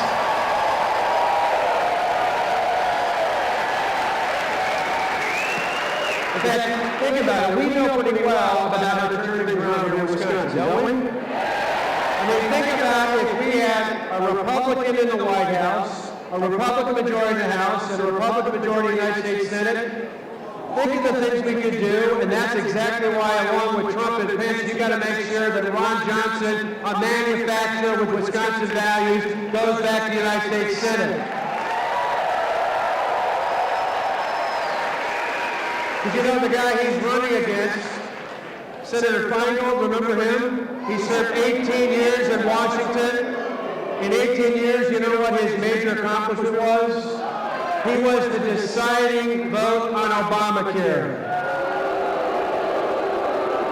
We fired Senator Feingold 6 years ago. We're going to send him back home again. He doesn't belong in Washington. He belongs in California, wherever he's teaching these days, right? Because we need leaders who are going to repeal and replace and fix Obamacare, not make it worse. Hillary Clinton and Russ Feingold would make it worse. And you know, the other thing I'm going to say bipartisan today is I agree on this point with Mark Dayton, the Democrat governor from Minnesota, who said the Affordable Care Act is not affordable. Heck, even Bill Clinton, in a moment of clarity, said it's the craziest thing. It's the craziest thing. It is. And the last thing we need is Hillary Clinton and Senator Feingold making it even worse and raising our health care costs even more in this state and this country, which is why we need your help on November 8th. We know for sure that with a White House with Donald Trump in, a House and a Senate controlled by Republicans, there's no end to the good that we can do for the state and this country. And we know it well here in Wisconsin. Just think about it. 6 years ago, when everything was controlled by Democrats, all of you here and others across the state said we need to make a change. And you gave us the privilege of representing you as the governor and the Assembly and the Senate. We took a state that in 2010 peaked out at 9.2% unemployment, and just last month, what did we go down to? 4.1% unemployment. There are more people employed in the state of Wisconsin this year in 2016 than there have ever been in the history of the state, and that's because common sense conservative reforms work. If they can work here, they can work anywhere in America, and with Donald Trump and Mike Pence, they're going to work to make America great again.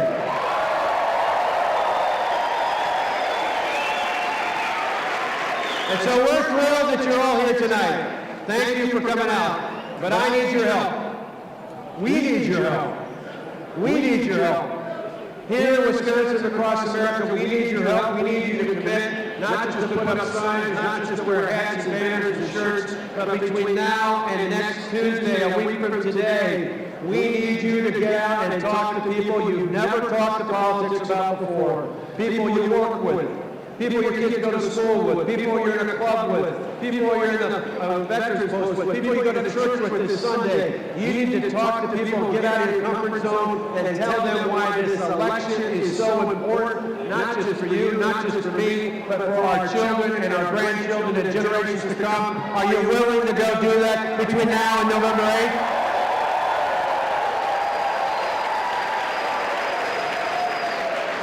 If we do that, I am convinced here in Wisconsin and across this great country, we're going to wake up a week from tomorrow, and we're going to realize that we, the people, spoke, not the people in Washington, not the people in power, not the political elite, but we, the people of America here in Wisconsin, across this country, said once and for all, we're going to take our government back. We want to make America great again. And the man who's going to lead that charge, not just in this election, but as the next president of the United States is here with us tonight in the great state of Wisconsin, please give a warm welcome to the next president of the United States of America, Donald Trump.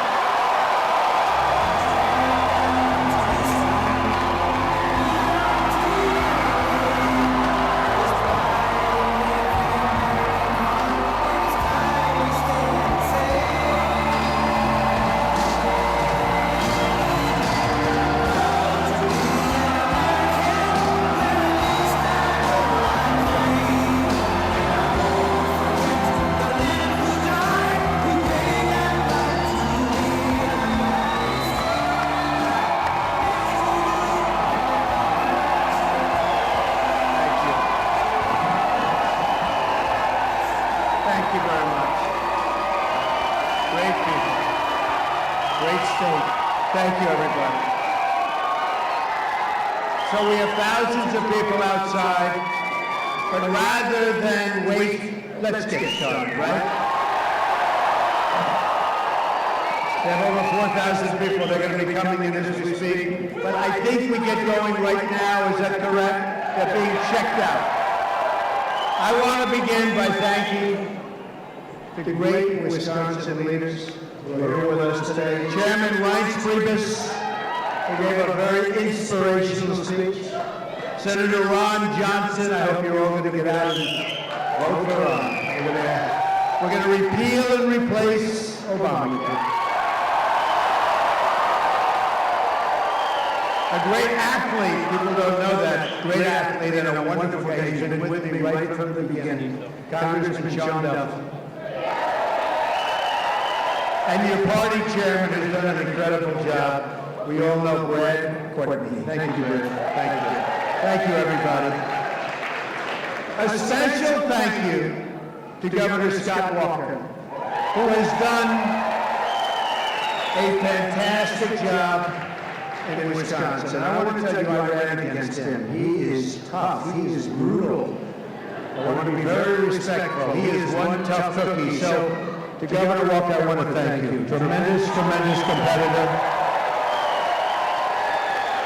And we're with him forever. Thank you, Scott. Thank you.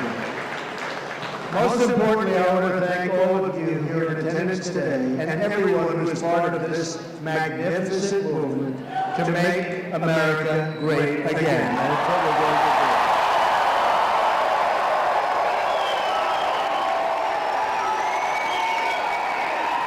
In just 1 week, we are going to win the great state of Wisconsin, and we are going to win back the White House. It's going to happen, folks. A lot of good polls out there today. We just got one. We're 7 up in North Carolina. 7 up. North Carolina. We're way ahead in Florida. Way ahead in Ohio. Wow. We're doing great. Ohio and Florida, we're doing great. Iowa, way up in Iowa. We're getting tremendous help from Governor Branstad. We're sort of way up everywhere. You know, they're saying Texas is going to be close. It looks like Texas is in play. Guess what? Total blowout. We love Texas. We love Texas. We're way up in Georgia. That was another one that said it looks like Georgia might be in play. Guess what? We're way up. So that's the way. I also want to thank some of our great people that were here tonight. Mayor Giuliani, who is incredible. He's been so wonderful. And how about Coach Bobby Knight? He did pretty well against you folks, but we still respect. We want winners, right? We're on the cusp of something incredible. Historic change that transfers power from a failed political establishment and returns that power to our families, communities, and citizens. It's going to happen. Real change that begins with immediately repealing and replacing Obamacare, a total disaster. Total disaster.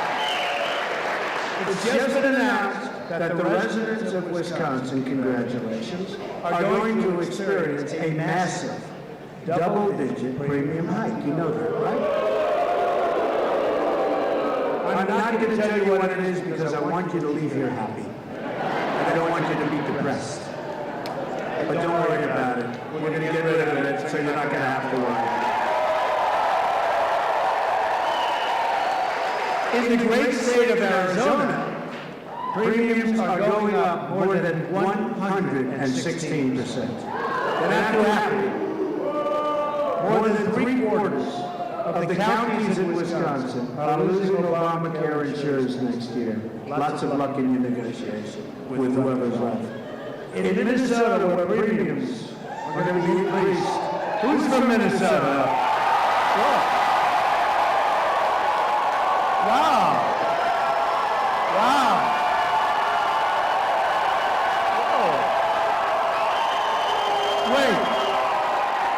Wait, that's so nice. Look at that, man, and you look fantastic. He says, Minnesota cancer patient for Trump. You're going to get better, okay? You're going to get better. You're going to get better fast. You look beautiful. That's true. And you know, we just had news that in Minnesota we were doing fantastic. Well, I didn't know that had so many people. That's good. Well, we're going to do a job. The premium increase will be close to 60%, you know that. 60% in Minnesota, and a lot higher following, so that's pretty bad. The Democratic governor has just said the Affordable Care Act in Minnesota is no longer affordable. Premiums are surging, companies are leaving, insurers are fleeing, doctors are leaving, and deductibles are through the roof. Other than that, it's a wonderful thing. Many Americans are now paying more for health care than for their mortgages or their rent. A first in the history of America. First time that's ever happened. Obamacare is a disaster. It's a total catastrophe. Yet Hillary Clinton wants to double down on Obamacare, making it even more expensive, and it still won't work. I'm asking for your vote so we can replace Obamacare and save health care for every family in Wisconsin and for every family in our country.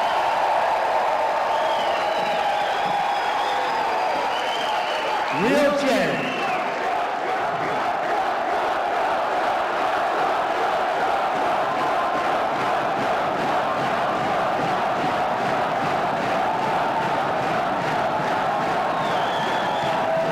Thank you, everybody. That's so nice.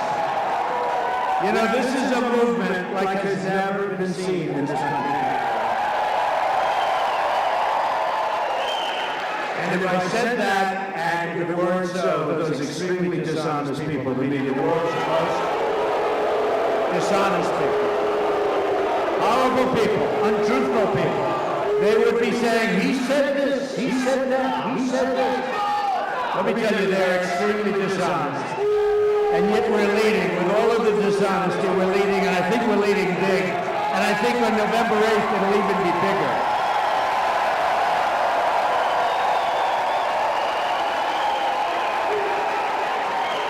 Real change also means restoring honesty to our government. As you know, the FBI has reopened its investigation into Hillary Clinton.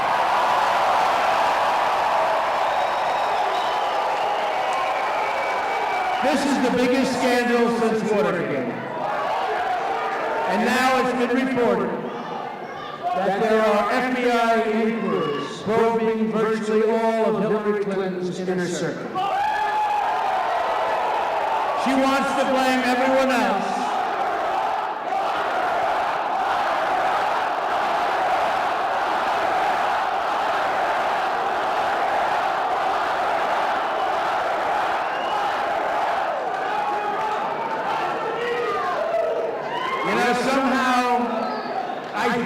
That Obamacare is not going to be her biggest problem. Does that make sense? She wants to blame everyone else for her mounting legal troubles, but she has really no one else to blame but herself. Hillary is the one who set up an illegal private email server to shield her criminal activity, you know. She knows. Hillary is the one who engaged in a corrupt pay-for-play scheme at the State Department. Hillary is the one who endangered national security by sending classified information on an insecure server. Hillary is the one who lied so many times to Congress and to the FBI. 39 times to the FBI. Each lie, each time she said, remember she just read, she said, sorry, I don't recall, 39 times. Well, each time she said that, that was also like, and I'm not even including that. Hillary is the one who made 13 phones disappear, some with a hammer. It was Hillary who destroyed 33,000 emails after receiving a subpoena from the United States Congress.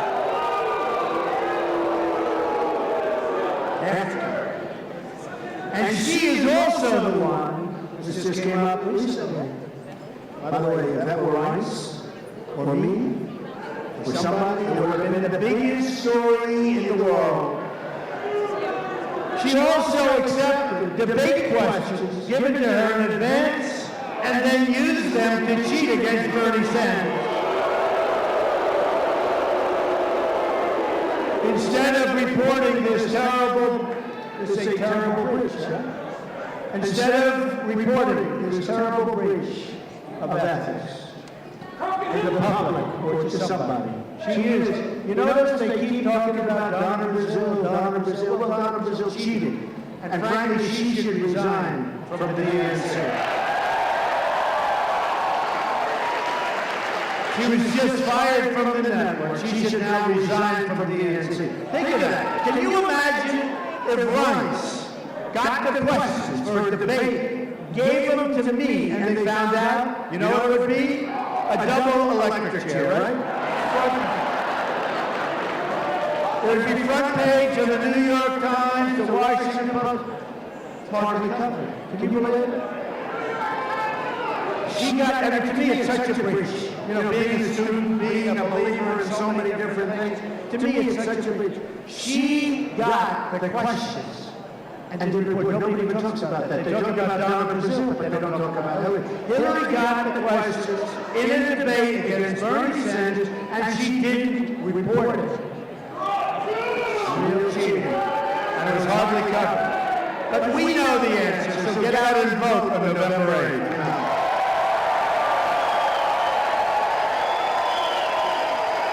Hillary is not the victim. The American people are the victims of this rigged and corrupt system in every way. And this is your one chance to change it. It's your one chance. I don't think you're going to have another chance, folks.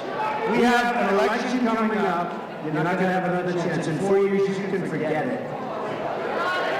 If she were to be elected, it would create an unprecedented constitutional crisis. And the work of government would grind to an unbelievably unglorious halt.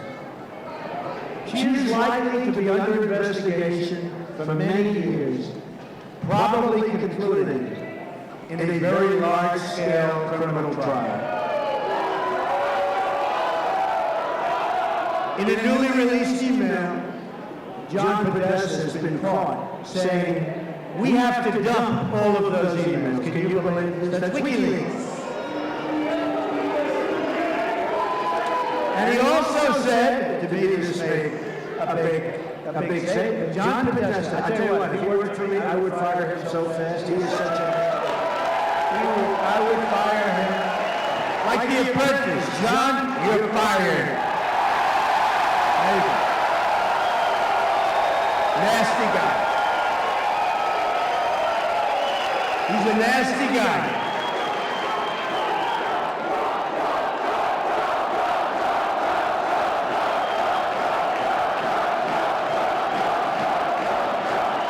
He's a nasty guy. But he said, you don't like to say bad things, you work for people. He said, Hillary has bad instincts. Bernie Sanders said she has bad judgment. She's got both. They're pretty similar when you think about it. As it also turns out, one of the top Department of Justice officials, the Assistant Attorney General, is a close associate of Podesta. The two met for dinner after Clinton testified about Benghazi, and Podesta described him as the man who kept him out of jail, works for the Justice Department. Has our country ever had a situation like this going on? Have we ever had it? This is a good time to make an important public service announcement, because a lot of things have happened over the last few days. This is a message for any Democratic voter who have already cast their ballots for Hillary Clinton and who are having a bad case of buyer's remorse. In other words, you want to change your vote. Wisconsin is one of several states where you can change your early ballot if you think you've made a mistake. A lot of stuff has come out since you voted. So if you live here, or in Michigan, or Pennsylvania, or Minnesota, those 4 places, you can change your vote to Donald Trump will make America great again, okay? She is not going to make America. She will never make America. The Clintons are the sordid past. We are the bright future. And I say we. I'm a messenger. I'm only a messenger, remember. I'm only a messenger. But you have to say I'm doing a pretty good job as a messenger. But I'm the messenger. My contract with the American voter begins with a plan to restore honesty and accountability to our government. I want the entire corrupt Washington establishment to hear and heed the words we are all here to say. When we win on November 8th, we are going to Washington, D.C., and we are going to drain the swamp.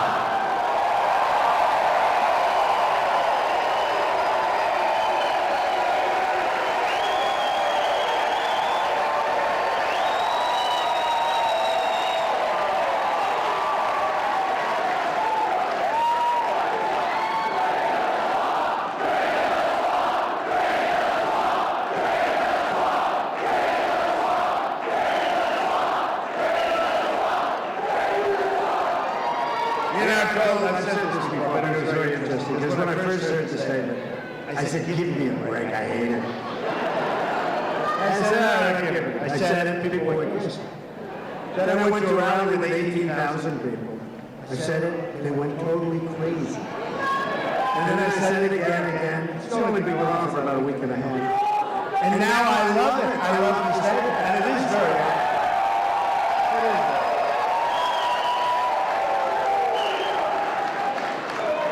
At the core of my contract is my plan to bring back our jobs. Right now, 70 million American women and children live in poverty or near the brink of poverty. That's so true. Can you believe in this country? 43% of African American school-age children live in poverty. 32% of Hispanic school-age children live in poverty. This is our country. This is unacceptable in America. I will fix it. I will fix it. I will fix it. I've been saying a lot, and I've been saying and speaking very openly about the inner cities. I'm saying to the African American community, the Hispanic community, I've been saying, what do you have to lose? It's such a disaster. What do you have to lose? Thank you. We're going to fix it. We're going to bring back great schools. We're going to stop the crime. The crime is unbelievable. We're going to bring back new jobs. What do you have to lose? We're going to fix it. As your president, I will go into the poorest communities and work on a national plan for revitalization. We will replace decades of failure with generations of success. We're going to have generations of success. America has lost 1/3 of its manufacturing jobs since Bill and Hillary's NAFTA. You know about it. 1/3 of your jobs. You know, we have a highway, one-way highway right into Mexico and these other countries. They get the jobs, they get the plants, they get the money. We get the unemployment and the drugs. Not a good deal. That's going to be changed around. It's going to be changed. When you listen to this, where America has lost, oh, we're going to build the wall, don't worry about it. We're going to build the wall. That's not even close. And Mexico is going to pay for the wall, and they understand. They understand. America has lost, listen to this because it's impossible. I've been saying for 2 weeks, I just got this stat. For 2 weeks I've been saying, oh, that's a typo. That's some kind of an error. Can't be possible. America has lost 70,000 factories. 70,000. I thought they meant 700. I said, you have a mistake here. Maybe 7,000. America has lost 70,000 factories because of politicians that don't know what they're doing or they're controlled by this person. Since China ended the World Trade Organization, another Bill and Hillary-backed disaster. We are living through the greatest jobs theft in the history of the world. That's what's happening to our country. We're being treated like we're stupid people. We have leaders that don't know what they're doing. We have leaders that don't have a clue. It's the single greatest jobs theft in the history of the world. That's what's happened to us. Hutchinson Technology laid off 411 workers right here and moved their jobs to Thailand. Honeywell laid off 974 workers making printed circuit boards in Chippewa Falls. Their jobs, you won't be clapping for this, their jobs went to China. This is a federal problem because Scott and these people have kept so many places, but it's very hard. It's very hard because we don't fight with our real tools, meaning you make your product, you want to come back, not going to be so easy to pay a nice big fat tax on that product coming out. TTM Technology laid off 166 workers, and most of them went into Mexico and other places. Lots of jobs going to China, lots of jobs going to Japan, lots of jobs going to South Korea, and unbelievable numbers of jobs and plants and factories and everything else going into Mexico. The Trump administration will stop the jobs from leaving America, and we will stop the jobs from leaving Wisconsin. We'll work with your governor, who is a great, great governor, and we're going to stop it. We're going to stop it.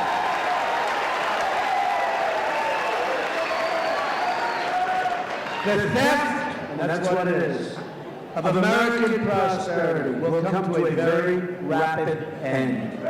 From now on, it's going to be America first.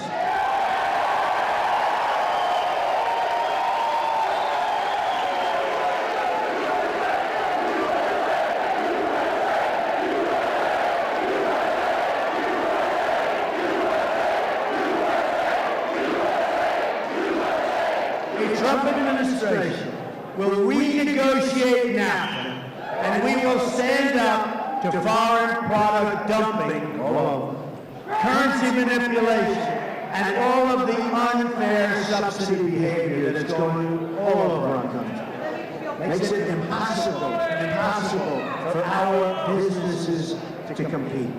And they'll be competing very soon. We will also immediately stop the job-killing Trans-Pacific Partnership. That will be a disaster. As part of our plan to bring back jobs, we are going to lower taxes on American businesses from 35% down to 15%. We're the highest taxed nation in the world. We will become a rich nation again. But to be a rich nation, we must also be a safe nation. In Chicago, 3,664 people have been shot since January 1st of this year. Can you believe it? That's worse than the places you read about and see in the Middle East. These are war zones. We have places that are more dangerous. In Milwaukee, homicides have risen to the highest level in more than 20 years. Nationwide, murders have experienced their largest single-year increase in 45 years. You don't hear that from the dishonest media. They don't tell you that. They don't tell you that. They don't tell you that they're there for one reason. They want to protect certain people like Hillary. It's getting hard to protect her, fellas. It's getting very, very hard to protect her. Getting very hard to protect her. She's out of control. A Trump administration will work with local and federal law enforcement to end this growing crime wave. We have a crime wave. Every child in America has the right to grow up in safety and in peace.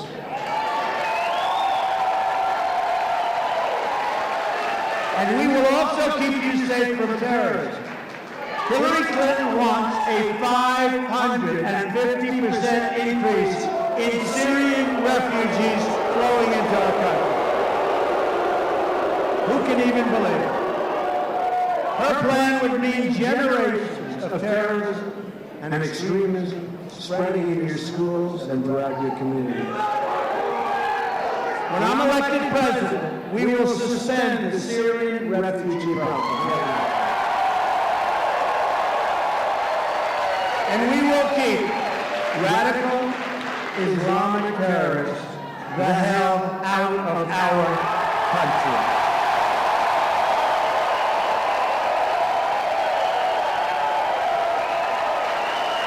The Trump administration will also secure and defend the borders of the United States. And as I said, and as you know, we're not playing games, yes, we will build the wall.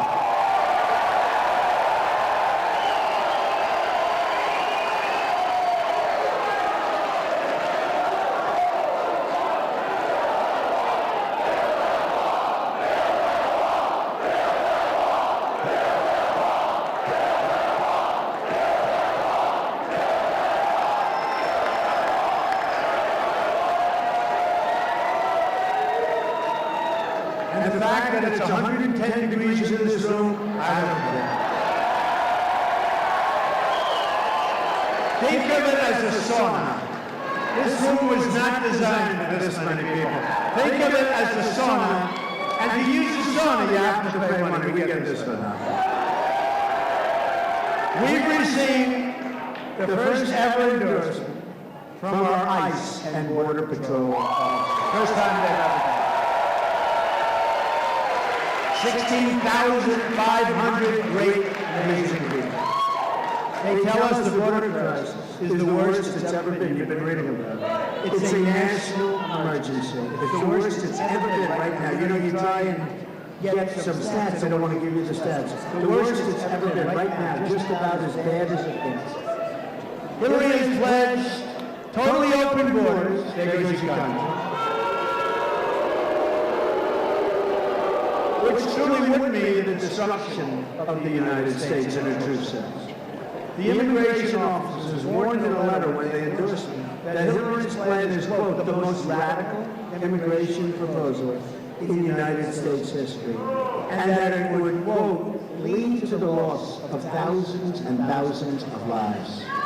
As Secretary of State, Hillary Clinton allowed thousands of the most dangerous and violent criminal aliens to go free because their home countries very intelligently would not take them back.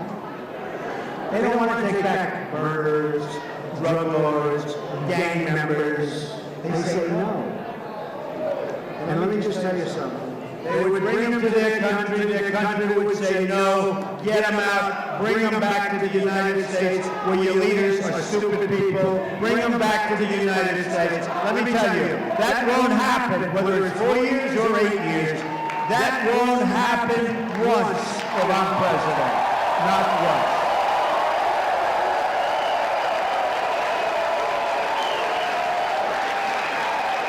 One such criminal was set free on Hillary's watch, went on to kill a young American girl, a fantastic young woman named Casey Chadwick. You probably read about it. The killer, who had already been convicted for shooting a girl in the head previously, and who people were begging to incarcerate or send out of our country, should have been sent home. Instead, he was set free and stabbed Casey in the face and neck 15 different times and stuffed her body in a closet. People were begging that he be sent out. We're going to make America safe again, believe me.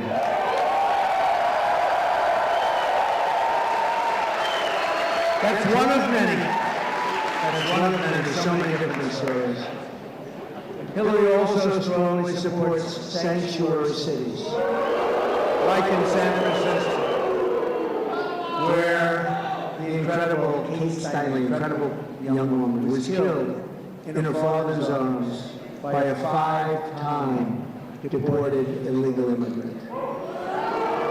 Trump administration will cancel all federal funding to sanctuary cities.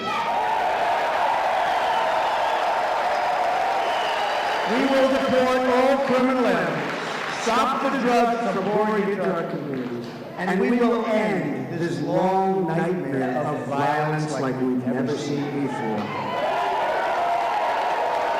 We will also repeal the Obama-Clinton defense sequester and rebuild our badly depleted military. We have no choice. We have no choice. That includes great support for nearby Fort McCoy. I'm honored to have the endorsement of more than 200 top admirals and generals and 22 Medal of Honor recipients. It's a great group. Nobody has like we have. Whether it's law enforcement, the military, the veterans, and we are going to take care of our veterans. Our new foreign policy will put America first. Hillary brought disaster to Iraq, just total disaster, to Iraq, Syria, Libya. She empowered Iran, and she unleashed ISIS with the great void that was created by the way her and President Obama, the campaigner, I call him the campaigning. He ought to focus, instead of campaigning for Hillary Clinton, which probably now got a conflict in campaigning for her, he ought to focus on bringing jobs back to our country, focus on getting rid of ISIS, focus on lots of other things. Now Hillary wants to start a shooting war in Syria, a conflict with a nuclear-armed Russia that could, frankly, for all we know, could trigger World War III. For why? Hillary and our failed Washington establishment have spent $6 trillion on wars in the Middle East that never end and that we never win. Remember that. They never end and we never win. And now the Middle East is in worse shape than ever before. We could have built our country twice. We could have rebuilt the United States with $6 trillion. We could have rebuilt it twice. They've dragged us into foreign wars that have made us less safe. They have left our borders wide open at home, and they've shipped our jobs and wealth to other countries. To all Americans, I say, it is now time, finally, for new leadership, for change.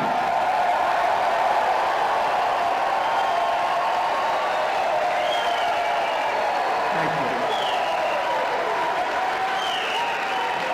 In closing, just think about what we can accomplish in the first 100 days. We are going to have the biggest tax cut since Ronald Reagan. And she is going to raise your taxes substantially. We're going to eliminate every unnecessary job-killing regulation. We will cancel every illegal Obama executive order. There are plenty of. There are plenty of. We will rebuild our military, and we will take care of our great veterans. We're going to take care of them. They've been treated terribly, terribly. Our veterans have been treated terribly.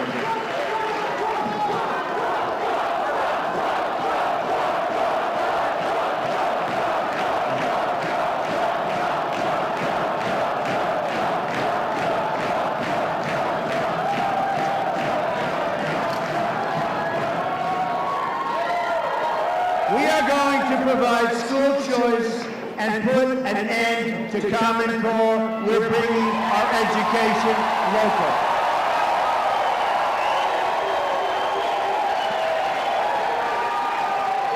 We will support the great men and women of law enforcement. That'll take place quickly.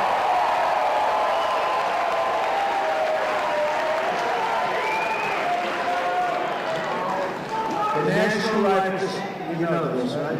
The National Rifle Association, NRA, endorsed me the earliest endorsement they've ever given to anybody running for president. We are going to save our Second Amendment, which is totally under siege. We're going to save our Second Amendment. And appoint justice to the United States Supreme Court, who will uphold and defend the Constitution of the United States.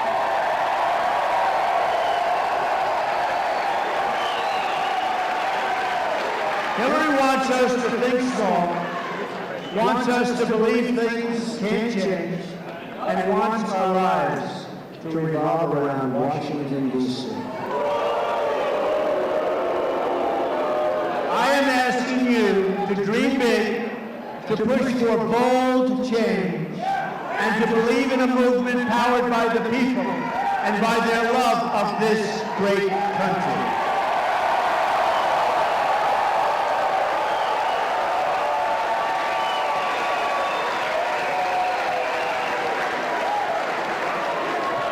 I'm tired of politicians telling Americans to defer their dreams to another day, when they really mean another decade. America is tired of waiting. The moment is now.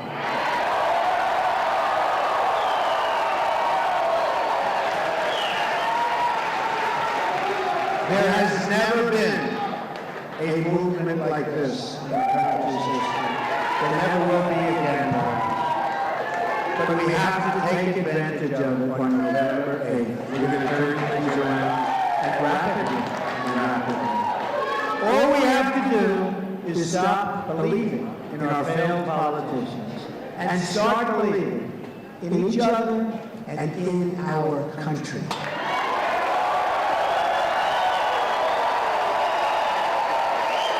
There is no challenge too great and no dream outside of our reach. There is not. There is no dream outside of our reach.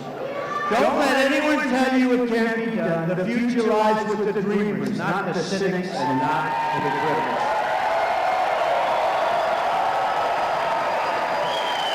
Hillary Clinton has been there for 30 years, and she's accomplished nothing. She's just made things worse. She is the candidate of yesterday. We are the movement of the future. We are. Our movement represents all Americans from all backgrounds and all walks of life. We are asking for the votes of Republicans, Democrats, Independents, and first-time voters, of which there are many. We are asking for the vote of every American who believes truth and justice, not money and power, should rule the day for our country. And I've been on the other side, and I understand the other side. Perhaps I understand it better than anybody else, but I love our country, and I saw what was happening to our country. And I made the right decision, because boy, did I become an outsider quickly. That I can tell. We are fighting for every citizen who believes that government should serve the people, not the donors and not the specialists. We are fighting to unlock the tremendous potential of every American community and every American family who hope and pray and yearn for a much better future, and it'll happen. With your vote, we are just, listen to this, after all of this time, 1 week. 1 week, you know?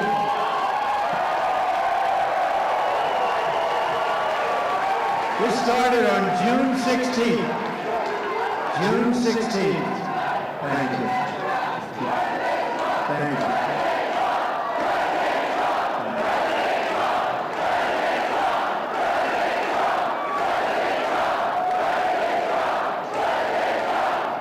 Thank you, everybody.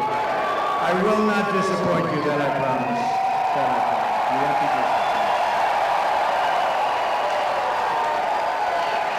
This great movement started on June 16th of last year.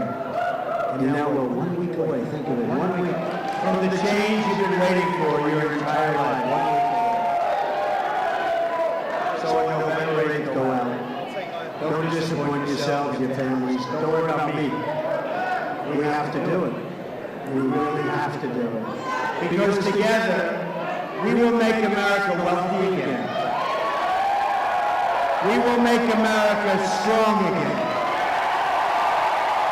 We will make America safe again. And we will make America great again. God bless you, everybody. Thank you. Thank you.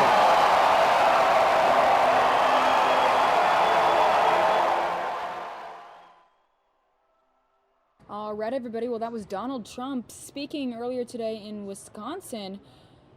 I want to take you guys now to a President Obama rally where he was campaigning for Hillary Clinton earlier today in Columbus, Ohio.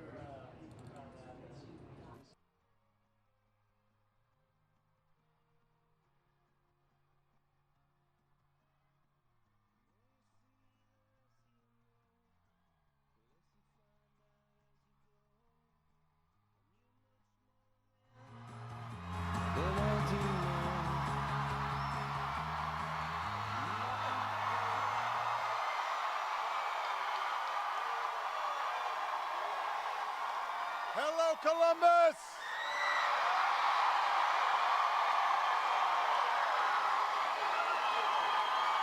OH! OH! It is good to be back. USA!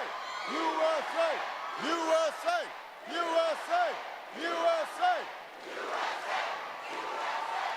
Now, let me just, first of all, let me ask a question here. What everybody had to drink before you came in here? You guys had something caffeinated, because you seem pretty fired up. You seem like you're ready to go. You seem fired up, Ohio.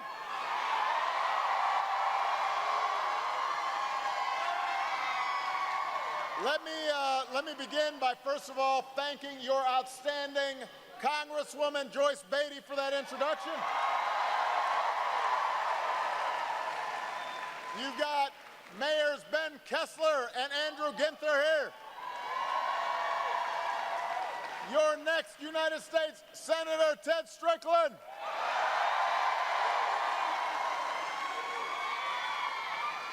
Let me ask a sensitive question for a Chicagoan. How many Cleveland Indian fans in the house?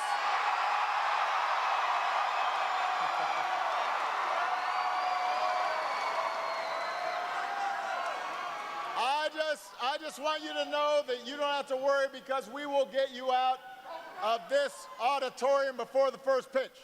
So you're all good. And because I've been watching the World Series, I am aware that because Francisco Lindor stole second base in Game 1, everyone in America gets a free taco at Taco Bell tomorrow. Yeah!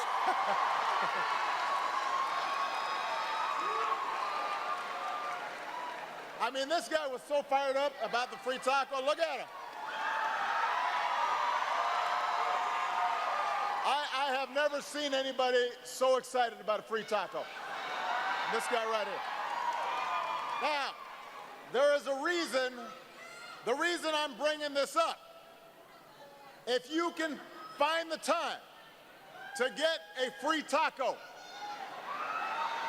then you can find the time to go vote.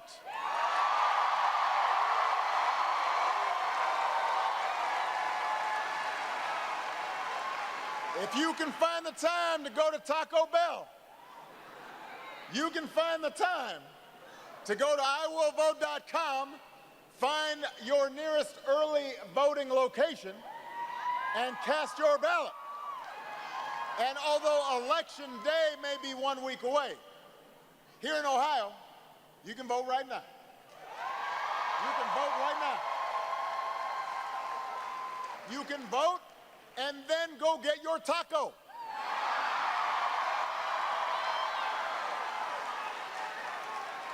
It's like a combo meal. It's like you get something good for your soul, and then you get something good for your appetite. So I am working as hard as I can, and I'm asking you to spend the rest of this week working as hard as you can to make sure that the next president of the United States is Hillary Rodham Clinton. Work as hard for her as you work for me.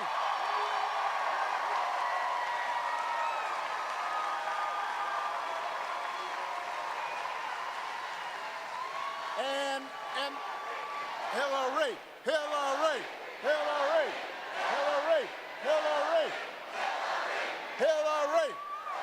Now, I know you're already working hard. First of all, here, folks at Capital University, you know,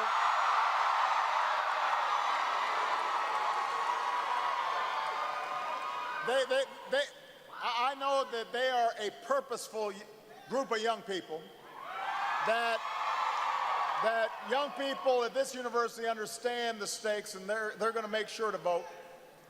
And all across the state, we've got this incredible organizing program. More than 63,000 volunteers have registered tens of thousands of voters. More than 6 million phone calls have been made. Yeah. And thanks in part to your hard work, more than 1 million Ohioans have already cast their ballot. So I know you're working. I know some of you are tired. I know some of you are thinking, maybe I need a break. But this is 1 week that you can't get a break, because this week will decide the future of this country that we love. And look, I don't have to tell you, Ohio's always a battleground state. I was here so many days during my final days of both my campaigns, you know, that I would have like pockets full of Buckeyes at the end of the day. I mean, I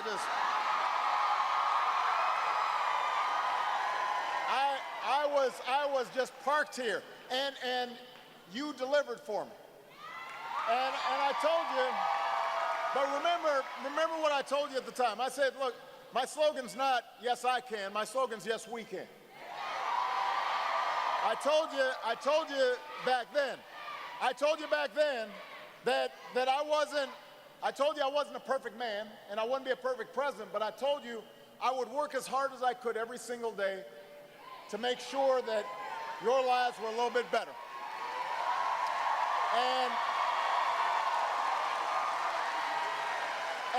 And I've kept that promise.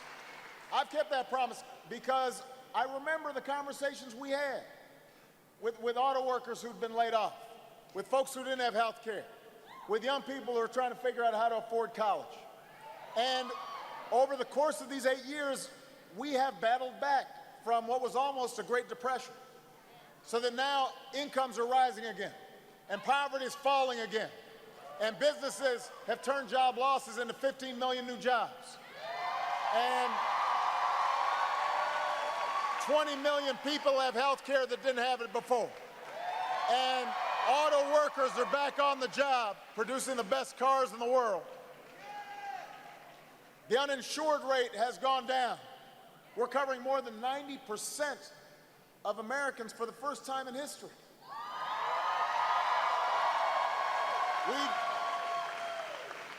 We've kicked our addiction to foreign oil, sparked a clean energy revolution. America is a leader in fighting against climate change. We've doubled our production of clean energy.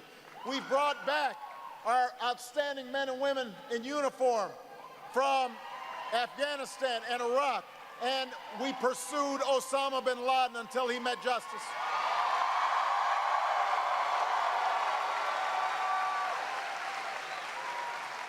We've seen a country that reinvigorated the cause of civil rights. We have become a country where a freedom that was limited to just a few is now a right guaranteed to everybody, the freedom to marry who you love.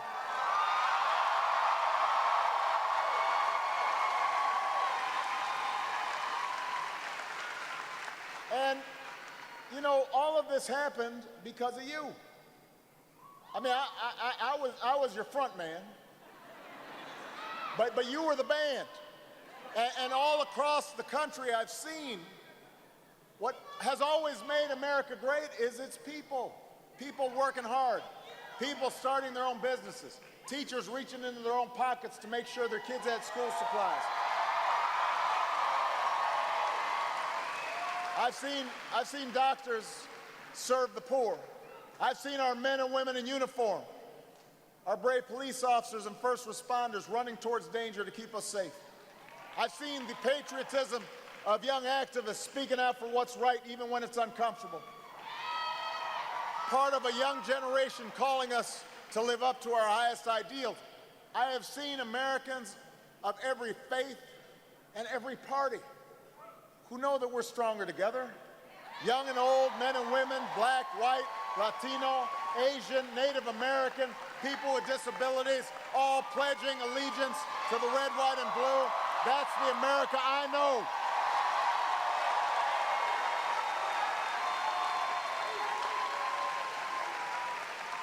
And there's only one candidate in this race who has devoted her life to a better America.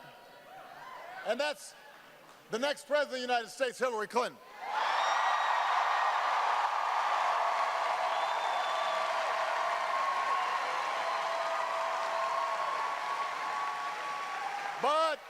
But, make no mistake, this is not something you can take for granted. All the progress we've made goes out the window if we don't do our jobs in these next 7 days. Our future depends on what you do these next 7 days. And at the end of the campaign, I know there are all sorts of negative ads and there's noise and there's distractions, but I want you to tune all that out. I want you to focus on the choice that you face in this election. Donald Trump. Don't boo, vote. Don't boo, vote. Booing doesn't help. Voting helps. Donald Trump is uniquely unqualified to be president. He is temperamentally unfit to be commander-in-chief. Don't take my word for it. Take the word of a lot of the Republicans who were saying this before they decided politically that it was convenient to support him. And then some of them decided politically it was inconvenient to support him again. And they keep on doing backflips. But think about what they said at the outset. That he was a con man. That he didn't have the temperament to do the job. That he didn't have the knowledge to do the job. Didn't have the experience to do the job. Somebody who claims to be a great businessman, but who repeatedly stiffs small businesses and workers out of what he owes them. And let me say this, because I was talking to some folks here on the way over, and I said to them, if you're a working person,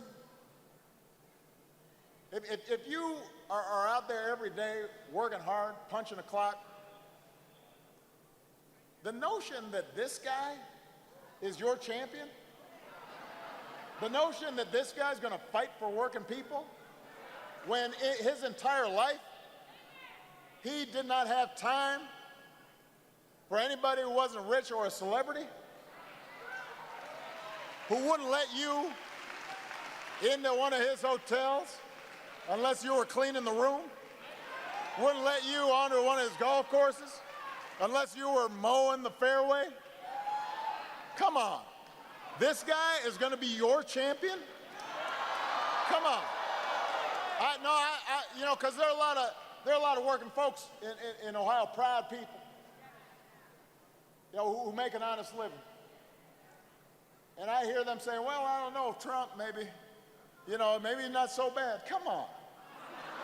This guy, I mean, it'd be one thing if you were thinking about voting for somebody who had been in the trenches, who knew what it was like maybe to not have enough money at the end of the month, who's maybe had seen their parents working in a coal mine or on an assembly line and knew what it was like to not be able to afford college and had done his best. You know, maybe you'd think about some of the stuff he's saying. But this guy, don't be bamboozled. Don't let it, don't run for that okie doke. Come on.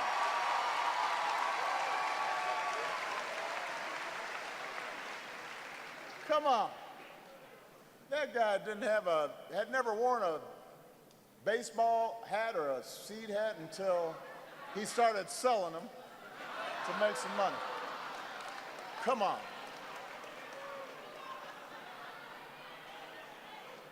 Yeah, come on. Take that off. No, wait. Don't boo. Vote. Although I would also check to see where that was made, because I bet it's made in China.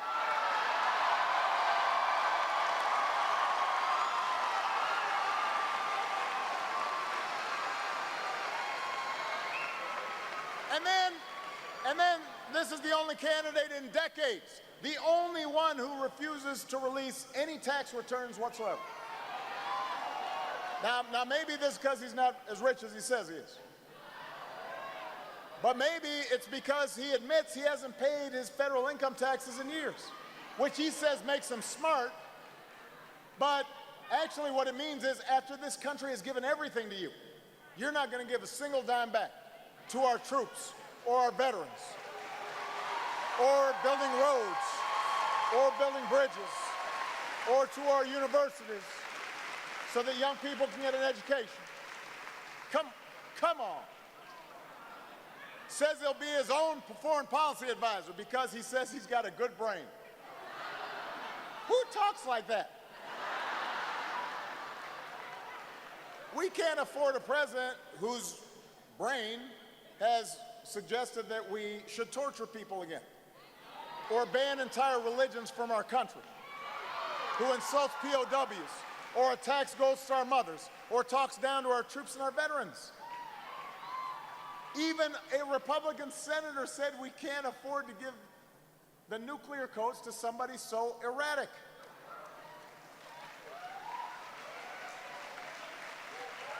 I think Hillary made a pretty good point. A man you can bait with a tweet is not somebody you want to trust with nuclear weapons.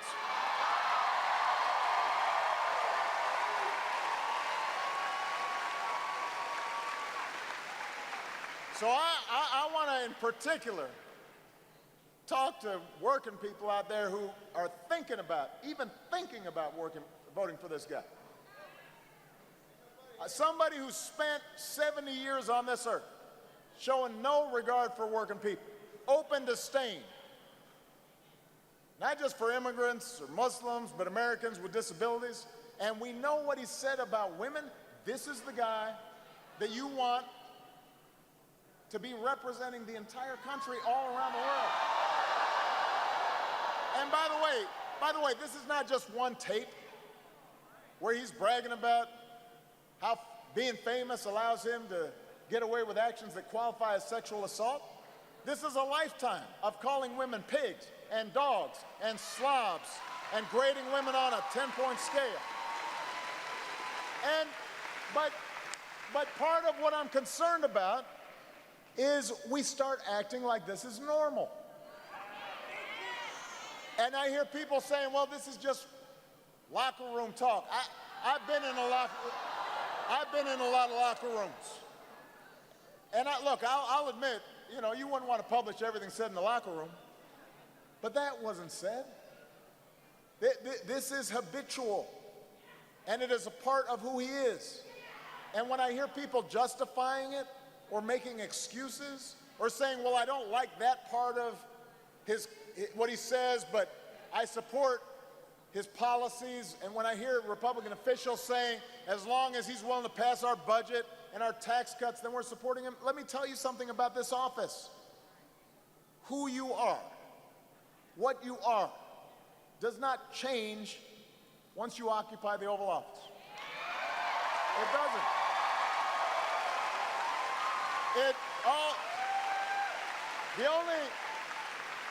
The only thing this office does is it amplifies who you are. It magnifies who you are. It shows who you are. If you disrespected women before you were elected, you will disrespect women once you're president.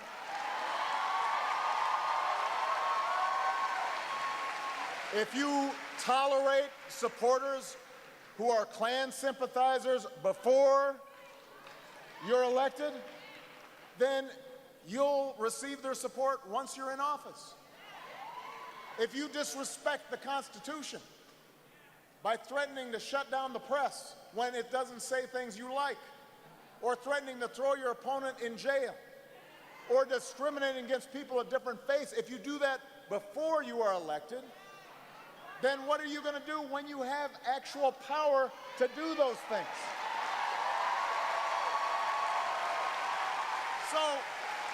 So don't act like this is normal. This is not your typical election. Look, we all have Republican friends. This guy with the hat actually looks like a nice guy. You know, he's got a nice smile on his face. We all know Republican friends, family members who don't act or think the way Trump does. But the problem is that things have become so polarized that people start talking themselves into saying, well, maybe it's not so bad. But it is. It really is. It really is. This is not somebody you want your kids saying is the President of the United States, because our kids will learn from it. And you don't want somebody who really doesn't know what they're doing or show any curiosity about knowing what they're doing to hold this job.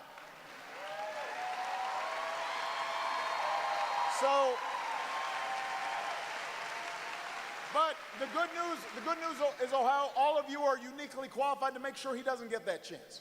All you've got to do is vote. And these are not equal candidates. There's only one who's actually worthy of your vote, who is smart, who is steady, who is tested, whose heart is in the right place, who is probably the most qualified person ever to run for this office, and that is Hillary Clinton.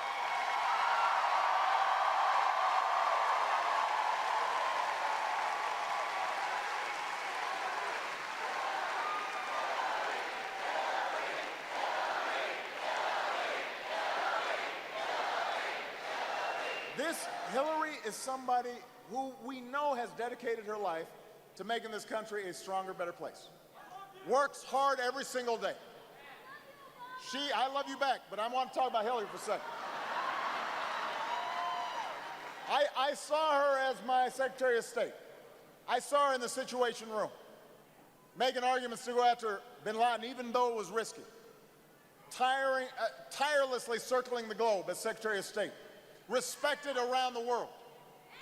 Her efforts are not always flashy, and they're not always appreciated here at home. But she made me a better president, and she didn't ask for credit. And when she was challenged, she doesn't make things up on the spot. She doesn't double down on lies that obviously are lies because there's video. She actually understands the world, she understands the challenges we face, and when things don't go her way, she doesn't whine or complain or blame others or say everything's rigged. She doesn't say the polls are great when the polls are in her favor, and then when they don't go in her favor, the polls stink and nobody knows what they're talking about. She just works harder and she comes back better.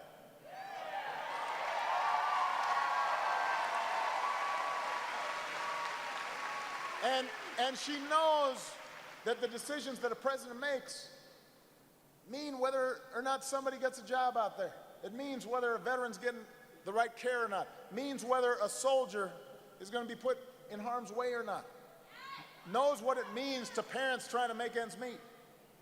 or a worker at the plant, whether that plant stays open, or a student who's trying to go to college for the first time, or a young person who's brought to this country as a baby and now just wants to contribute to the only home she's ever known. Hillary knows they need a champion.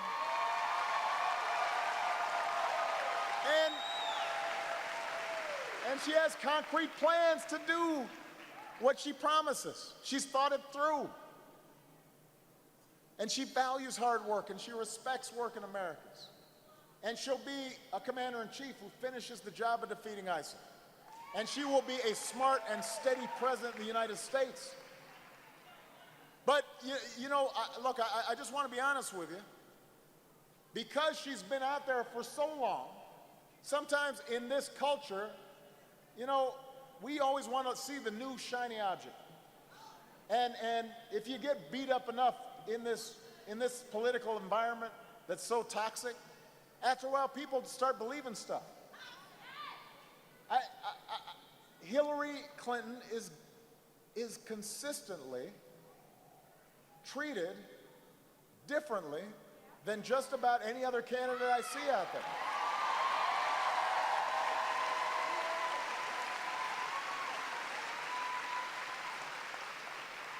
And as I said, some of it is she's just been around a long time, and so people they just believe whatever's said by the other side in their systematic attacks, and it wears on people's attitudes. And over time they go, well, maybe, no, do not believe that stuff.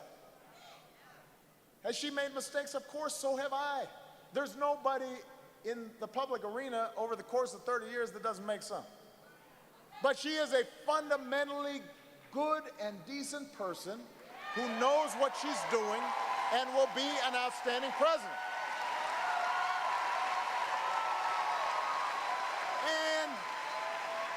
And by the way, I just want to say to the guys out there, I want to be honest. There's a reason why we haven't had a woman president before. And I think that sometimes, we're kind of trying to get over the hump. And we have to ask ourselves as men, because I hope my daughters are going to be able to achieve anything they want to achieve. And I know that my wife is not just my equal, but my superior. That I want every man out there who's voting to kind of look inside yourself and ask yourself, well, if you're having problems with this stuff, how much of it is, that we're just not used to it? So that, when a guy's ambitious and out in the public arena and working hard, well, that's okay. But when a woman suddenly does it, suddenly you're all like, well, why is she doing that? I'm just being honest. I want you to think about it, because she is so much better qualified than the other guy.